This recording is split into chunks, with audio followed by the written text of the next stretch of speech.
ஹல்லேலூயா. எல்லாம் உற்சாகமா சொல்லுங்க ஹல்லேலூயா. கர்த்தருடைய நாம மகிமைக்காக ஒரு பாடலை கூட நாம் பாடுவோம். பாடல் புத்தகத்திலே 335வது பாடல்.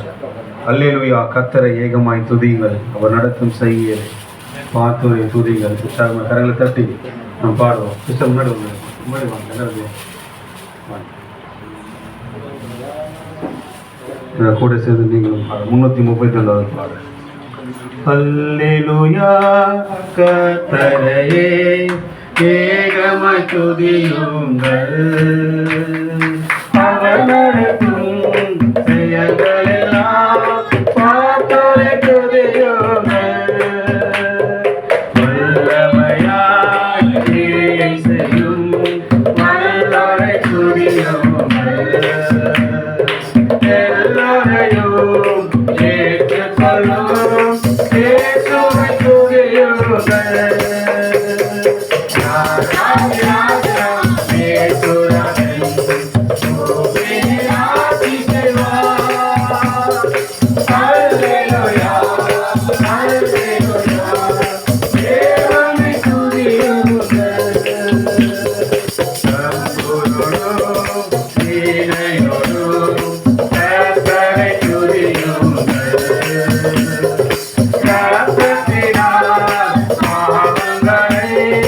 Happy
ஹல்லேலூயா. ஆமா, உண்மையை பாடின ஒவ்வொரு தேவன் ஆஸ்வதிப்பாராக. நம்ம இன்னும் ஒரு பாடல் வருங்கடி பாடிவிட்டு அப்படியே வாக்கியத்தை தந்து போவோம். எல்லாம் தெரிந்த பாடல் பாவ பரிகாரியே ஜீவோபகாரியே பாட கூட நடிகரும் பாடுவோம்.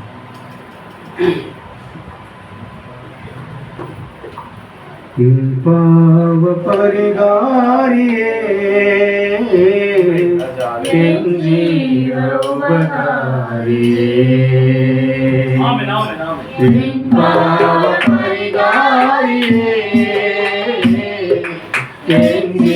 பாவ பரிகாரியே இயேசுவே மறை மாமணியே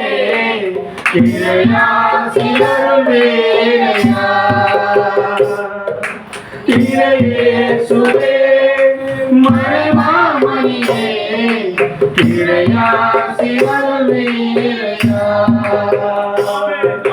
குறையாவும் போக்கி கரையாவும் நீக்கி குறையாவும் போக்கி பாவ கரையாவும் நீக்கி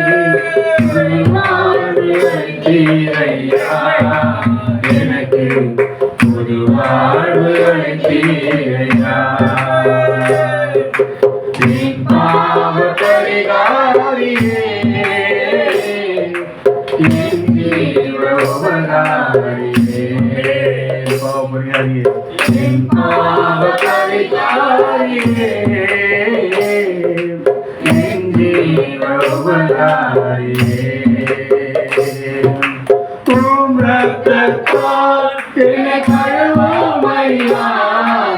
ஒரு ஜீவன் தரும் தேவனே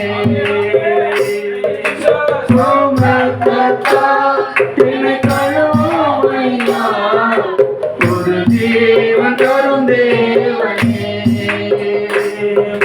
மனமாற செய்து நல் குணம் யாவும் தந்து மனமாற செய்து நல் குணம் யாவும் தந்து மறுரூபமாக்கும் ஐயா என்னை மறுரூபமாக்கும் ஐயா என் பாவ பரிகாரியே என் ஜீவபரிகாரியே என் பாவ பரிகாரியே என் ஜீவபரிகாரியே எனக்காகவே நீர் மறித்தீரையா எனக்காக உயிர்த்தீரையா எனக்காகவே நீர் மறித்தீரையா எனக்காக உயிர்த்தீரையா உமருகையில் நானும் சரியாக இருக்க உமருகையில் நானும் சரியாக இருக்க திருமயமோடு என்னை திருமயமோடு பாவ பரிகாரியே என் ஜீவபரிகாரியே பாவ பரிகாரியே என் ஜீவபரிகாரியே. Hallelujah. Hallelujah. Praise Lord.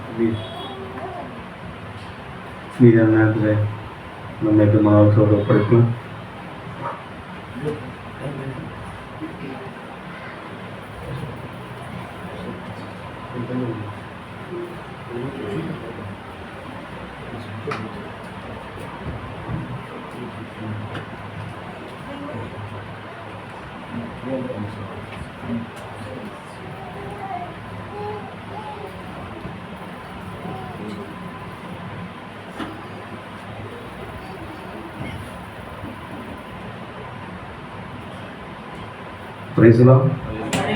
கர்த்தராகிய இயேசு கிறிஸ்து நாமத்தினால ஒருவரையும் வரவேற்கிறேன்.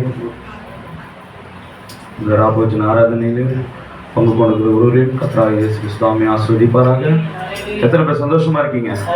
ஹல்லேலூயா, ஹல்லேலூயா, பிரைஸ் தி லார்ட். காலை வேளையிலே மகத்தான ஒரு தேவனுடைய வார்த்தையை நாம் கேட்டோம். Price the Lord. எத்தனை பேருக்கு புரிஞ்சது, பிரயோஜனமா இருந்தது? சரளத்துக்கு சொல்லுங்க. எத்தனை பேர் புரிஞ்சது, பிரயோஜனமா இருந்தது? நாம புரிய வைக்க முடியாது. புரிய வைப்பது யாரு? தேவனே. வெளிப்பாடு தேவன் தான் கொடுக்கணும். ஹல்லேலூயா. வெளிப்பாடை தேவன் கொடுத்ததுனாலதான் இந்த வெளிப்பாடு உள்ள செய்தியை யார் கேட்பாங்களோ அவங்க கிட்ட தேவன் கொண்டு போறார். ஹல்லேலூயா.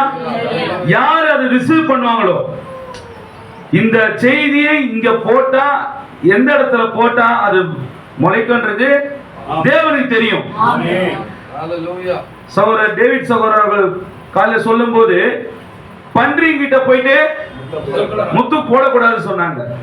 இன்னைக்கு எல்லாம் என்ன நினைக்கிறாங்கன்னா, 7 முத்திர ரகசியத்தை போய் ஸ்தாபனத்திட்ட சொல்லக்கூடாது, அதுதான் முத்து, இது ஸ்தாபனத்திட்ட போய் முத்த போடாதுன்றாங்க. இல்ல இல்ல இல்ல இல்ல இல்ல, தீர்க்கதரிசியை விசுவாசிக்கிறவங்க கிட்ட கூட 7 முத்திரை போட முடியாது போல இருக்கு இப்ப காலத்துல. இந்த வருகை காரியத்தை செய்தியில இருக்கவங்க கிட்ட போட்டா கூட அவங்களும் பீறி போட்டுறாங்க, எனக்கு வேண்டாங்க. ஹல்லேலூயா. உண்மைகளே இல்லீங்களா? அது பண்ணியா இல்ல நீங்களே முடிவு பண்ணீங்க. அது முத்தா இருந்தா அது எடுத்து அது பயன்படுத்தும். இந்த ரகசியமான இந்த செய்திய முத்து நம்ம கிட்ட வந்து என்ன பண்ணுவோம்? முத்து வந்து என்ன பண்ணுவான்? முத்துலாம் நீங்களும் பார்த்தது இல்லைங்க. நீங்க தங்கம், வெள்ளி, பித்தளை, இரும்பு, ஈயம் இதெல்லாம் பார்த்துக்கிறீங்க. முத்துலாம் பார்த்தீங்கன்னா ரொம்ப விலை உயர்ந்தது. அதெல்லாம் கடலுக்கு அடியில இருக்கும். அதெல்லாம் அப்படிப்பட்ட முத்து யார்கிட்ட இருந்ததுன்னா அவன் பெரிய கோடீஸ்வரன். அப்படிப்பட்ட முத்து நம்ம கிட்ட வருது. இந்த செய்தி இந்த தீர்க்கதரிசி விசுவாசிகிட்ட வருது. அதை பீறி போய் எனக்கு வருகையே வேணான்னு தூக்கி போட்டுறாங்க, எனக்கு கம்மியா வேணான்னு தூக்கி போட்டுறாங்க. எங்களுக்குன்னு ஒரு வருவாரு, அப்புறம் நாங்க ரிசீவ் பண்ணிக்கிறோம். வந்துச்ச முத்துதான், வந்ததே முத்துதான். முத்துவை காட்டிலும் மேலானது தேவனுடைய வார்த்தை. ஹல்லேலூயா. அதனால் இந்த 1250 செய்தியும் ஒரு சாதாரண வில்லியம் மரியம் பிரணாம் பேசியிருந்தார்னா அந்த செய்தி எனக்கு வேண்டாம். ஹல்லேலூயா. எனக்கு அந்த செய்தியே வேணான்ற, நான் ஸ்தாபனத்துல போய் உட்கார்ந்துக்கிறேன். ஏங்க, வெறும் மனுஷனா படிச்சா ஸ்தாபனத்துக்கு செய்தி ஒண்ணுதான், இந்த செய்தி ஒண்ணுதான். ஹல்லேலூயா. அது முழுக்க முழுக்க ஒரு புல் ஸ்டாப் உட்பட எல்லாமே தேவனே இறங்கி வந்து பேசுறதுனாலதான் அதை நான் சுமக்கிறேன். ஹல்லேலூயா. தீர்க்கதரிசி வில்லியம் மரி பிரணாமோட சுய கற்பனை கூட ஒண்ணு கூட இல்ல அதுல. நான் அப்படிதான் பாக்குறது. ஏன்னா பாதியில தேவன் அவருக்கு ஒருவேளை 1963 தீர்க்கதரிசி பிரணாம் கிட்ட தேவன் வந்திருந்தாருன்னா நீங்க சொல்றது கரெக்ட். அது பாதியில தான் தேவன் அர்த்தம் வந்தாரு. அவர் பிறக்கும் போதே தேவனோட அடையாளமா பிறந்தாரு. தீர்க்கதரிசி பிறக்கும் போதே, அவர் பிறக்கும் போதே இந்த செகண்ட் கமிங், இந்த இரண்டாம் வருகைக்குரிய நபர் இவர்தான். இந்த இரண்டாம் வருகைக்குரிய அந்த காரியத்தை, அந்த ஊழியத்தை நிறைவேற்ற போற சரீரமே இதுதான் தெரிஞ்சுதான் தேவன் அவர் பிறக்கும் போதே தெரிந்து கொண்டார். ஹல்லேலூயா. அதனால பாருங்க, சும்மால அவர் 2 முறை டேபிளை தட்டுகிறார், அவர் சொடக்கு போடுகிறார். இதெல்லாம் சாதாரணமா கிடையாது. எப்படி வேதத்துல ஒரு சிறு புல் ஸ்டாப், புள்ளி, கமா எல்லாத்துக்கும் ஒரு பதில் இருக்குதோ, ஒரு கேள்வி இருக்குதோ, ஒரு அர்த்தம் இருக்குதோ, தீர்க்கதரிசி டேபிளை தட்டுறது கூட அர்த்தம் இருக்குது. அவர் திரும்பறதுக்கு ஒரு அர்த்தம் இருக்குது. Price the Lord. ஏனால் அது தீர்க்கதரிசியா இருந்தா நான் பார்க்க மாட்டேன், அது தேவனா இருக்கிறதுனாலதான். ஏன்னா வஸ்திரத்தின் ஓரத்தை தொட்டதுனால முழு வல்லமையா போச்சு. Price the Lord. அப்ப தீர்க்கதரிசியோட செய்தி இத நான் எடுத்துப்பேன், இத நான் எடுத்துக்க மாட்டேன்னு சொன்னா அதனாலதான் இந்த இரண்டாம் வருகையின் வல்லமை அவங்களுக்குள்ள வரல. இரண்டாம் வருகையில அது கிறிஸ்துவே, அது தேவனே. Price the Lord. எத்தனை பேர் புரியுது? என்னோட கூட தேவன் இருக்கிறாரு, என்னோட கூட தேவன் இருக்கிறாரு. அப்ப உங்க கூட தேவன் இருக்கிறாரா? ஆமா. அப்ப செகண்ட் கமிங் பிலீவ் பண்றியா? இல்ல, வருவார்னு வெயிட் பண்ற. நீ பைத்தியக்காரனா, நான் பைத்தியக்காரனா? இதுல யார் பைத்தியக்காரா? போ சொல்லுமா ரெபெக்கா. ஏசப்பா என் கூட இருக்காரு அங்கிள், ஏசப்பா என் கூட இருக்காரு. ஒரு சிறு குழந்தை கூட சொல்லும் ஏசப்பா என் கூட இருக்கிறாரு. அது இருக்கிறாரு பாத்தீங்களா, அதுதான் இரண்டாம் வருகை. பட் ரெவலேஷன் இல்ல. அல்லேலூயா. நம்ம காலையில கேட்டது வெளிப்பாடு. ஏன்னா இந்த மாம்சமும் ரத்தம் உனக்கு வெளிப்படுத்தாது. பக்கமா போச்சு காமிச்சாரு, பக்கமா இல்ல காமிச்சாரு. வெளிப்பட்டுமா? வெளிப்பட்டுமா? பிதாவின் ஆவியானவரே வெளிப்படுத்தணும். அப்படி வெளிப்படுத்தினால தான் நம்ம என்ன பண்றீங்க? அங்க ஆமென் போடுறோம். அது வெளிப்படுத்தலனா அப்படிதான். ஏன்னா உள்ள ஒரு பிரிண்ட் இருக்குது. கிட்ட சொல்றாரு அருமையா, நீங்கள் பிதா குமார் பரிசுத்தாவி ட்ரினிட்டியை உள்ள வச்சுக்கிட்டு இயேசு நல்லவர் சொன்னீங்கன்னா அதுக்கு வேல்யூ இல்லையா? அல்லேலூயா. ட்ரினிட்டி உள்ள இருக்குது. பிதா குமார் பரிசுத்த மூன்று தேவனை வைத்துக் கொண்டு இயேசு நல்லவர் சொன்னா அது வேல்யூபிள் இல்லையா? இயேசு ஒருவர் என்ற பிரிண்ட் இருந்து இயேசு நல்லவர் சொன்னாதான் அதுக்கு தான் வேல்யூபிள். அப்போ கர்த்தருடைய வருகை விசுவாசித்து அதுக்கு நீ ஆமென் சொல்லும்போது அதுதான் வேல்யூபிள் வார்த்தை. அதுக்கு தான் வல்லமை அதிகம். இரண்டாம் தேவனே இதெல்லாம் எல்லாத்தையும் பேசினாரு விசுவாசிக்கும் போது ஸ்பார்க் இங்க கிக்கச்சா எப்படி இன்ஜின் ஸ்டார்ட் ஆகுது? அப்போ ஒரு ஸ்பார்க் வரும்போது அது டக்குனு புடிச்சுக்குது. இது என்னோட பாகம் தான், இது என்னோட பாகம் தான். அதனால தான் நம்மளால வார்த்தையை கேட்கும்போது ஆமென் ஆமென் ஆமென் ஆமென் ஆமென். இது வருகை அல்ல, ஆமென். பாவிகளா, இதுக்கு எதுக்கு தொண்டகனே கட்டுற? வரலனா ஓகே கம்முனு வந்துச்சு சொன்னா சந்தோஷப்படலாம். எனக்கு ஒரு கோடி ரூபாய் பிரைஸ் வச்சதுன்னா அதுக்கு கத்துறாங்க ஜெயின்னு. ஆனா எனக்கு ஒரு கோடி ரூபாய் அடிக்கலடா சொன்னா அதுக்கே சூப்பர்ன்றோம். என்ன இது? கத்தர் வரலன்னா எதுக்கு அவங்க ஆமீன் போறீங்க? வரலன்னா வருத்தப்படுங்க, வெட்கப்படுங்க. ஏன் உண்மைங்களா? ஏன் ஒரு கோடி ரூபாய் பிரைஸ் வச்சா சந்தோஷப்படுவீங்களா? அப்ப கர்த்தர் இங்க இல்லைன்னு சொன்னா வருத்தம் பண்ணுங்க. வாய மூடி இருக்கணும் சொன்னா அந்த இவங்க போட்டுறாங்க பேர் ஜெயின்ஸ் வாய மூடி இருக்காங்க பேர். அந்த மாதிரி கம்முடணும். ஒருத்தர் பேசும்போது கவுண்டரே கொடுக்க கூடாது. ஏன்னா உங்களுக்கு தெரியலன்னா கம்மிதான் கேட்கணும். அல்லேலூயா. உண்மையிலே ரொம்ப சந்தோஷமா இருந்தேன்.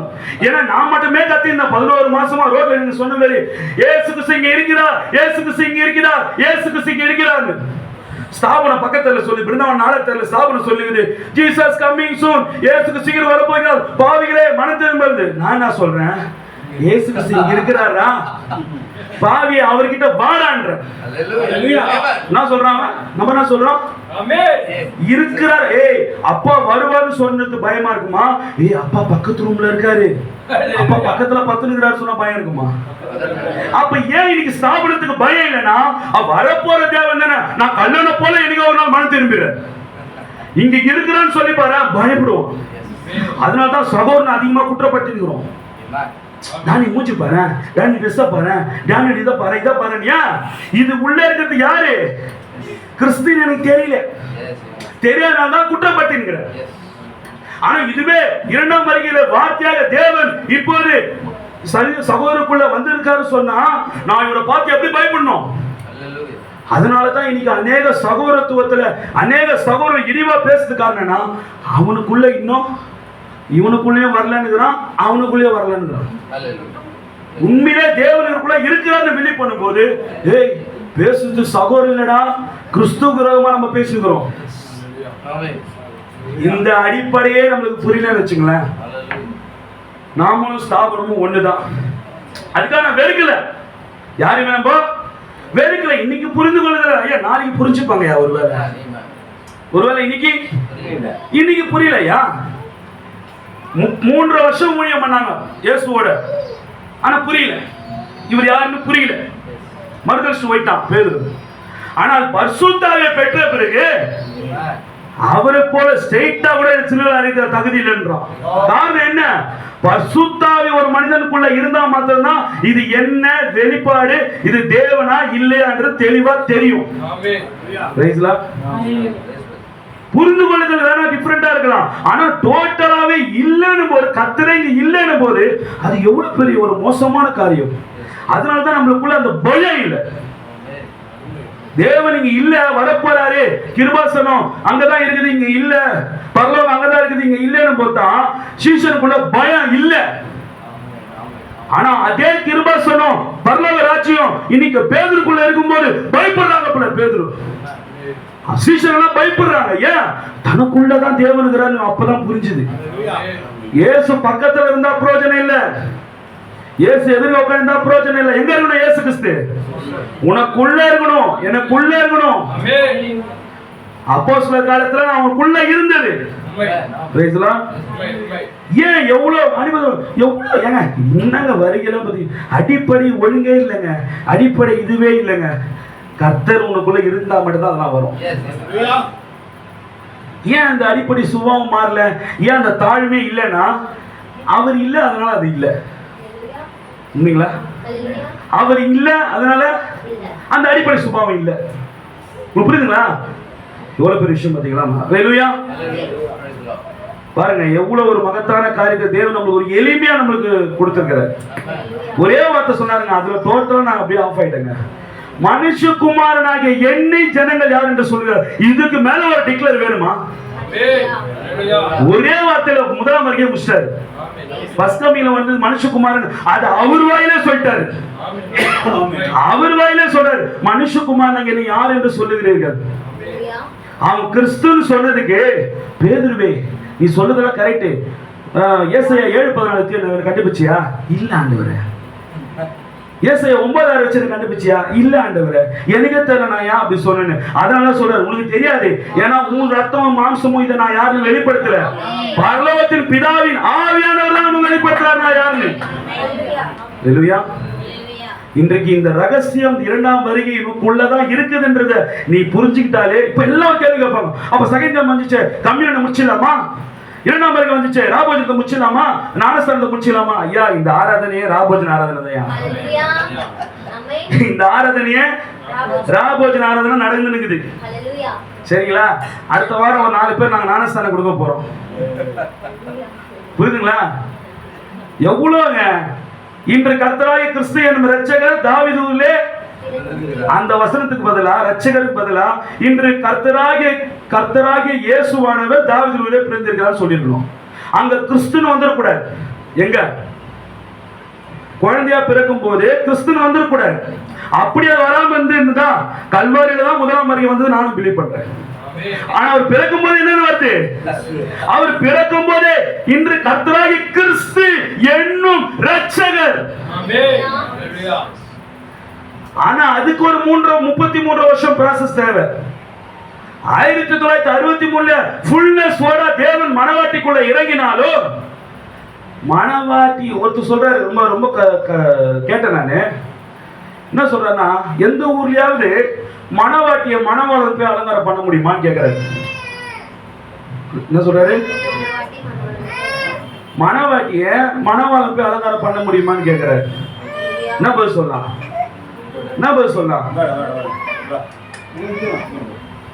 ஹல்லேலூயா. மனவாளன் இங்க மனவாட்டி இருக்கிறாரு, மனவாளன் வந்து அலங்காரம் பண்ணிப்பாரா? ஐயா மனவாட்டி இந்த யூத கலாச்சாரம் நம்மளுக்கு தெரியல. இந்த யூத கலாச்சாரம் நமக்கு தெரியல. கல்யாணத்துக்கு முன்னாடி தான் டவுரி கொடுக்குறாங்க, கல்யாணத்துக்கு பிறகு தான் டவுரி கொடுக்குறாங்க. யூத முறைப்படி கல்யாணத்துக்கு முன்னாடி டவுரி கொடுத்துடணும், எல்லாத்தையும் வாங்கி வச்சிடணும். யாரு? மாப்பிள்ளை. பொண்ணுக்கு தேவையான எல்லாத்தையும் 5 மூட்டை அரோட வாங்கி வச்சிருவாரு. இப்போ இந்த மனவாட்டி அலங்காரம் பண்ற பொருள் எலியாசர் கிட்ட கிடையாது. யாருகிட்ட இருக்குது? மனவாளன் கொடுத்து அனுப்புறாரு. இந்த எல்லாமே போட்டு ரெடியா வை. ஹல்லேலூயா. Price Lord. இது எல்லாம் போட்டு ரெடியா வை. ஆனா இங்க என்ன ஒரு குழப்பம்னா, அந்த அந்த வஸ்திரமே அதுதான் மனவாளனுக்கு தெரியல. Praise lord. அந்த உச்சிதமான பொருள் அது கொடுத்து அனுப்புனதே அதுதான் இன்னைக்கு ஜனங்களுக்கு தெரியல. அன்னைக்கு அது மாம்சக்குரியமா இருந்தது, இன்னைக்கு ஆவிக்குரிய ரீதியா இருக்குது. Praise lord. ஹல்லேலூயா. தயவுசெய்து இந்த அடிப்படை கிறிஸ்து இன்றைக்கு நம்மோடு கூட இருக்கிறார் இந்த ரெவலேஷன் நம்ம பெறாம நீ எவ்வளோ ஒரு காரியத்தை பேசணும், உனக்குள்ள மனமாற்றம் இல்லை. New burn. நம்ம சபைக்கு பேர் என்ன? மறுபடியும் பிறந்த கிறிஸ்தவர்களின் சபை. மறுபடியும் பிறந்தாதான் கிறிஸ்து உனக்குள்ள வருவார். ஹல்லேலூயா. அதர்வைஸ் வர மாட்டார். ஹல்லேலூயா. நேரம் இல்லாத காரணத்தினால் நாம் எழுந்து நிற்போம். இப்போது எழுந்து சொல்றேன். ஒரு எக்ஸ்பிரஸ் ஒன்று போச்சு, செம்ம ஸ்பீட்ல, வந்தே பாரத் அது பேரு, வந்தே பாரத் 130 கிலோமீட்டர் ஸ்பீட்ல போயிடுச்சு.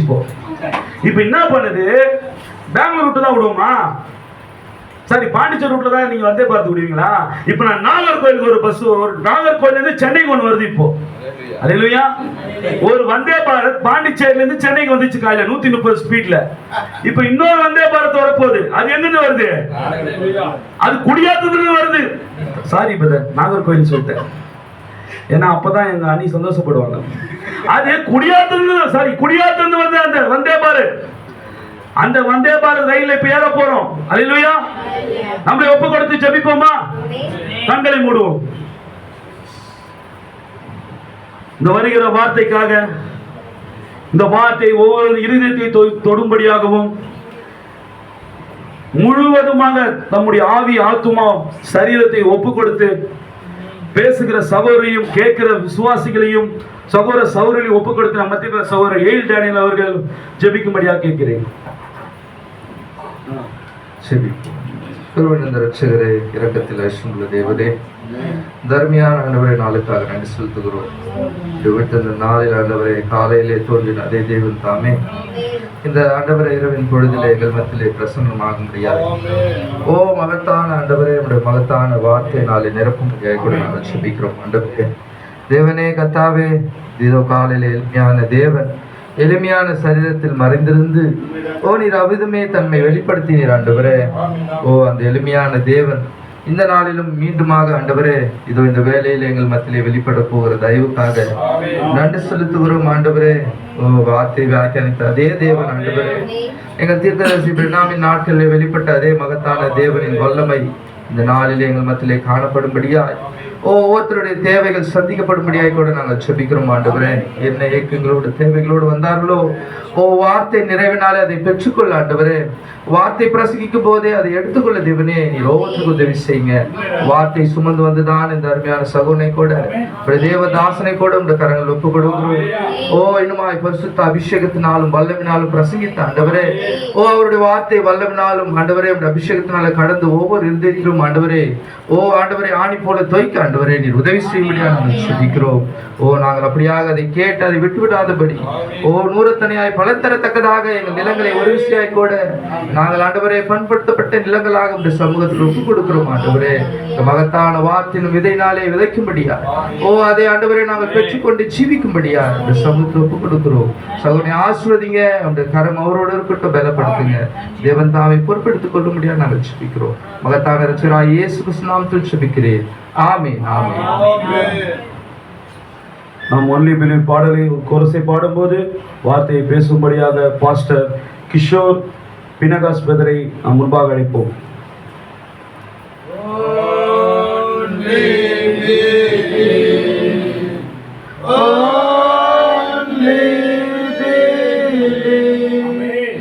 All things are possible. Only believe. Only believe. Only believe. All things are possible. Only believe.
கர்த்தராகிய இயேசு கிறிஸ்து நாமத்தினாலே உங்களை எல்லோரும் வாழ்த்துகிறேன்.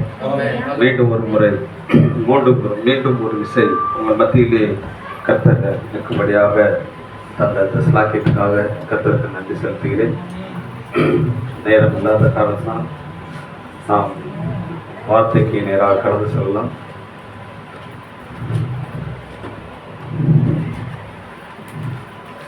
லூக்கா எழுதின சுவிசேஷம் 17ஆம் அதிகாரம்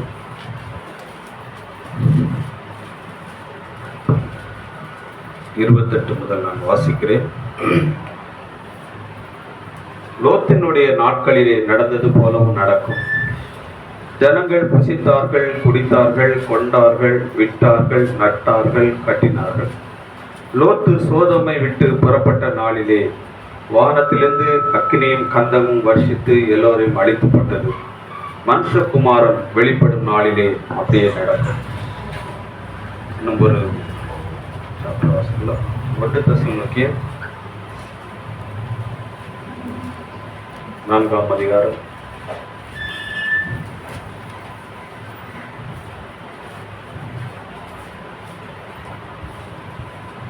15 முதல் வாசிக்கிறேன். கர்த்தருடைய வார்த்தையை முன்னிட்டு நாங்கள் உங்களுக்கு சொல்லுகிறதாவது, கர்த்தருடைய வருகை மட்டும் உயிரோடு இருக்கிற நாம் நித்திரை அடைந்தவருக்கு முந்திக் கொள்வதில்லை. ஏனெனில் கர்த்தர் தாமே ஆரவாரத்தோடும் பிரதான தூதருடைய சத்தத்தோடும் தேவ எக்காலத்தோடும் வானத்திலிருந்து இறங்கி வருவார். அப்பொழுது கிறிஸ்துவுக்குள் மரித்தவர்கள் முதலாவது எழுந்திருப்பார்கள். பின்பு உயிரோடு இருக்கும் நாமும் கர்த்தருக்கு எதிர்கொண்டு போக மேகங்கள் மேல் அவர்களோடு கூட ஆகாயத்தில் எடுத்துக் கொள்ளப்பட்டு இவ்விதமாய் எப்பொழுதும் கர்த்தருடனே கூட இருப்போம்.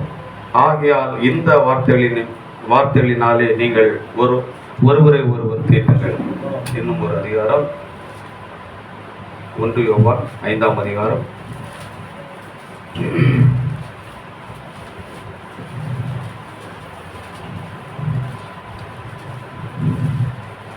1:7-8 வாசிக்கிறேன். 1 யோவான் 5ஆம் அதிகாரம் 1வது வசனம், 7வது வசனம், 8வது வசனம். இயேசுவானவரே கிறிஸ்து என்று விசுவாசிக்கிற எவனும் தேவனால் பிறந்திருக்கிறார். ஆமென். பிறப்பித்தவரிடத்தில் அன்பு கூறுகிற எவனும் அவராலே பிறப்பிக்கப்பட்டவரிடத்திலும் அன்பு கூறுகிறார். 7வது வசனம். பரலோகத்திலே சாட்சியிடுகிறவர் மூவர், பிதா, வார்த்தை, பரிசுத்தாவி என்பவர்களே. இம்மூவரும் ஒன்றாயிருக்கிறார்கள். பூலோகத்திலே சாட்சியிடுகிறவர்கள் 3, ஆவி, ஜலம், இரத்தம் என்பவைகளை. இம்மூன்றும் ஒருமைப்பட்டு இருக்கிறது. ஆமென். கர்த்தர் தாமே வாசித்த வார்த்தைகள் மேல் உள்ள ஆசீர்வாதங்களை கூட்டி தருவாராக. நாம் இந்த வண்ணமாக ஒரு விஷயம் கூட வார்த்தையை நாக்கியவனை நாம் அழைக்கலாம். எங்கள் இரக்கத்தில் ஐஸ்வரமுள்ள தேவனே, இம்மட்டுமா எங்களோடு இருந்து எங்களை வழிநடத்தி வருகிறவரே, நேற்றும் இன்றும் என்றும் மாறாதவரே, கர்த்தாவே, நாங்கள் ஒரு விஷயம் கூட உமது சமூகத்திலே ஒன்று கூடியிருக்கிறோம். ராஜா, எங்கோ 2-3 பேர்கள் என் நாமத்தின் நிமித்தம் கூடுவீர்களோ அங்கே இருக்கிறேன் என்று சொன்ன தேவன், அந்த இருக்கிறேன் என்ற தேவனை நாங்கள் ஆராதிக்கும்படியான உணர்வை நீர் எங்களுக்கு தந்தமைக்காய் நன்றி. கர்த்தாவே, நீர் எங்களை தொடர்ந்து நடத்தும். தொடக்கம் முதல் முடிவு வரை முதன்மை ஸ்தானத்தை நீர் எடுத்துக் கொள்ளும்படியாக அந்த எம்மாவூர் சீஷர்கள் போல வருந்தி அழைக்கிறோம். ராஜா, நீர் தாமே வந்து ஆண்டவரை பேசுகிற அடியனையும் கேட்கிற ஆண்டவரை உங்களுடைய பிள்ளைகளை விருத்த சேதனம் செய்தருளும்படியாக சொல்லுகிறோம். தொடர்ந்து ஆண்டவரே எல்லாவற்றையும் உமது கட்டுப்பாட்டுக்குள் வைத்துக் கொள்ளும்படியாக எங்கள் கர்த்தராகிய இயேசு கிறிஸ்துவின் நாமத்தினாலே ஜெபிக்கிறோம் நல்ல தகப்பனே. Amen. Hallelujah. Praise the lord. நாம் யாவரும் உட்கார்படி கிறிஸ்துவுக்குள் அன்புடன் கேட்டுக்கொள்கிறேன். Praise the lord. இந்த வாய்ப்பை கொடுத்த அருமையான போதகர் மனோவா அவர்களை கர்த்தராகிய இயேசு நாமத்தினாலே வாழ்த்துகிறேன். ஆமென். ஆமென். Praise the Lord. நான் ஒரு பெரிய பிரசங்கி அல்ல. அதனால் தவறுகள், குற்றங்கள், வார்த்தையினால சரியான மொழிபெயர்ப்பு இல்லைன்னா தயவு செய்து மன்னித்துக் கொள்ளும்படி அன்புடன் கிறிஸ்துவுக்குள் அன்புடன் கேட்டுக்கொள்கிறேன். ஆமென். காலையில் ஒரு நல்ல ஒரு பிரியாணி சாப்பிட்டுருக்கீங்க. ஆமென். துள்ளி துள்ளி ஆமென் சொல்றாங்க. அதனால ஏதாவது திடீர்னு இப்போ என்னத்தை கொடுக்கறது இல்லை, கர்த்தர் நடத்துவார். ஆமென். காலையில வழி காலையில் அவரை நடத்தின தேவன் என்னை நடத்தும்படியாக கர்த்தரை சார்ந்து இருக்கிறேன். ஆமென். இது ஒரு போட்டி பொறாமைக்கான ஒரு வாக்குவாதமான ஒரு கூட்டம் அல்ல. ஆமென். நாம் ஒரு ஸ்தாபன கிறிஸ்தவர்களை பார்த்து அல்லது ஒரு ஒரு உலகத்தில் உள்ள ஒரு உலகத்தாரை பார்த்து நாம் கிறிஸ்துவை பற்றி நாம் பேசும்போது அவர்கள் அந்த காரியத்தை புரிந்து கொண்டால் நாம் மிகவும் சந்தோஷப்படுவோம். அவர்கள் புரிந்து கொள்ளவில்லை என்றால் ரொம்ப மன வருத்தமா இருக்கும். வார்த்தைகளை எடுத்து எடுத்து அதை சொல்லும் போது அவர்கள் அந்த ஸ்தாபன கிறிஸ்தவர்கள் அந்த ஒன்காட பிடிக்காம இருக்கும்போது ஒரு வருத்தம் இருக்கும். அதை பிடிச்சிட்டாங்கன்னா ஒரு சந்தோஷம் இருக்கும். அதே போல இது போட்டி பொறாமை இல்லை. நாம் எல்லாரும் கர்த்தராக இயேசு கிறிஸ்துவை தேவனாயும் சகோதரன் வில்லியன் மரியன் பெண்ணாம் அவர்களை தீர்க்கதரிசியாகவும் ஏற்றுக்கொண்ட ஒரே கூட்டமாய். அதனால கிறிஸ்துக்கள் அன்போட உங்களிடம் ஒரு வேண்டுகோளாக வைக்கிறேன். சகோதரர்களே, தயவு செய்து இதை கேட்கிறவர்கள் ஆன்லைன்ல பார்க்கிறவர்களா இருந்தாலும் இது என்ன அப்படிங்கிறத நீங்க கொஞ்சம் பொறுமையா பார்த்தீங்கன்னா அதுல சில காரியங்கள் இருக்கலாம். உண்மைதான். நம்ம திரும்ப கூட அதை பேசிக்கலாம். உண்மைதான். ஆமென். ஏன்னா இது வருகை இல்லை, இங்க வருகை இல்லை, 1963 வருகை இல்லை என்று பேசிக் கொண்டிருந்த நான் தான் எனக்கு ஒரு இந்த செய்தியில் இருக்கிற ஒரு சகோதரர்கள் எனக்கு இதை விவரித்து சொல்லும் போது அது வேதத்தோடையும் செய்தியோட பொருந்தும் போது ஏற்றுக்கொண்டேன். இதுல யாருக்குன்னா தேவனுக்கு தான் அந்த மகிமை. அதனால ஒரு நல்ல உணர்வோடு இதை நீங்கள் ஏற்றுக்கொள்ளும்படி மிகவும் தாழ்மையோட அன்புடன் கேட்டுக்கொள்கிறேன்.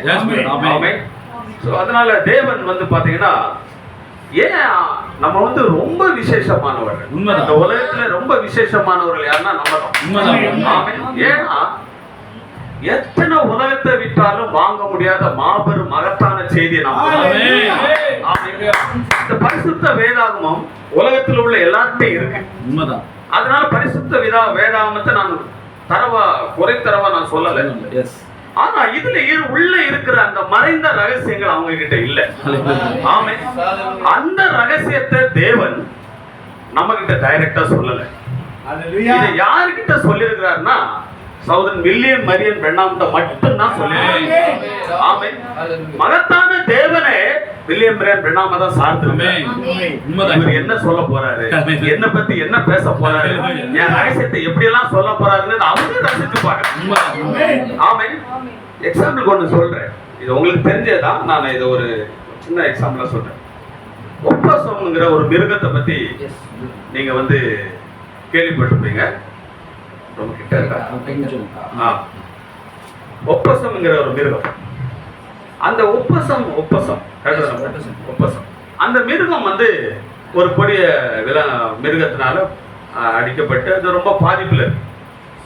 அது ஒரு முறை பாருங்க, காம்பவுண்ட் வால் போட்டிருக்கிற தீர்க்கதரிசி இருக்கிற அந்த வீடு வந்து காம்பவுண்ட் வால் போட்டிருக்கிற ஒரு வீடு. ஆனா அந்த மிருகம் வந்து பாத்தீங்கன்னா காம்பவுண்ட் வால் போடாத வீடெல்லாம் விட்டுக்கிட்டு காம்பவுண்ட் வால் போட்டிருக்கிற தீர்க்கதரிசி வீட்டுக்கு போயிடுவாங்க. அப்போ அவங்க கூட அந்த அவருடைய பேர் எனக்கு சரியா தெரியல. அவங்க வந்து ஒரு வெட்டரி டாக்டர் அங்க இருக்கிறாங்க. தீர்க்கதரிசி கூட பேசிட்டு அங்க அவங்க வந்து பேசிட்டு இருக்கிறாங்க. பேசிட்டு இருக்கும்போது அங்க ஒரு காரியம் நடக்குது. அப்ப அந்த ஒப்பசம் பெறும் அப்படியே போய் கார் செட்ல போய் நான் கொஞ்சம் சுருக்கமா சொல்றேன். எல்லாருக்கும் தெரிஞ்ச விஷயம் தான். ஆனா அங்க என்ன அப்படிங்கிறத ஒரு முக்கியமான கருத்து மட்டும் தான் அதுல எடுத்துருக்கேன்.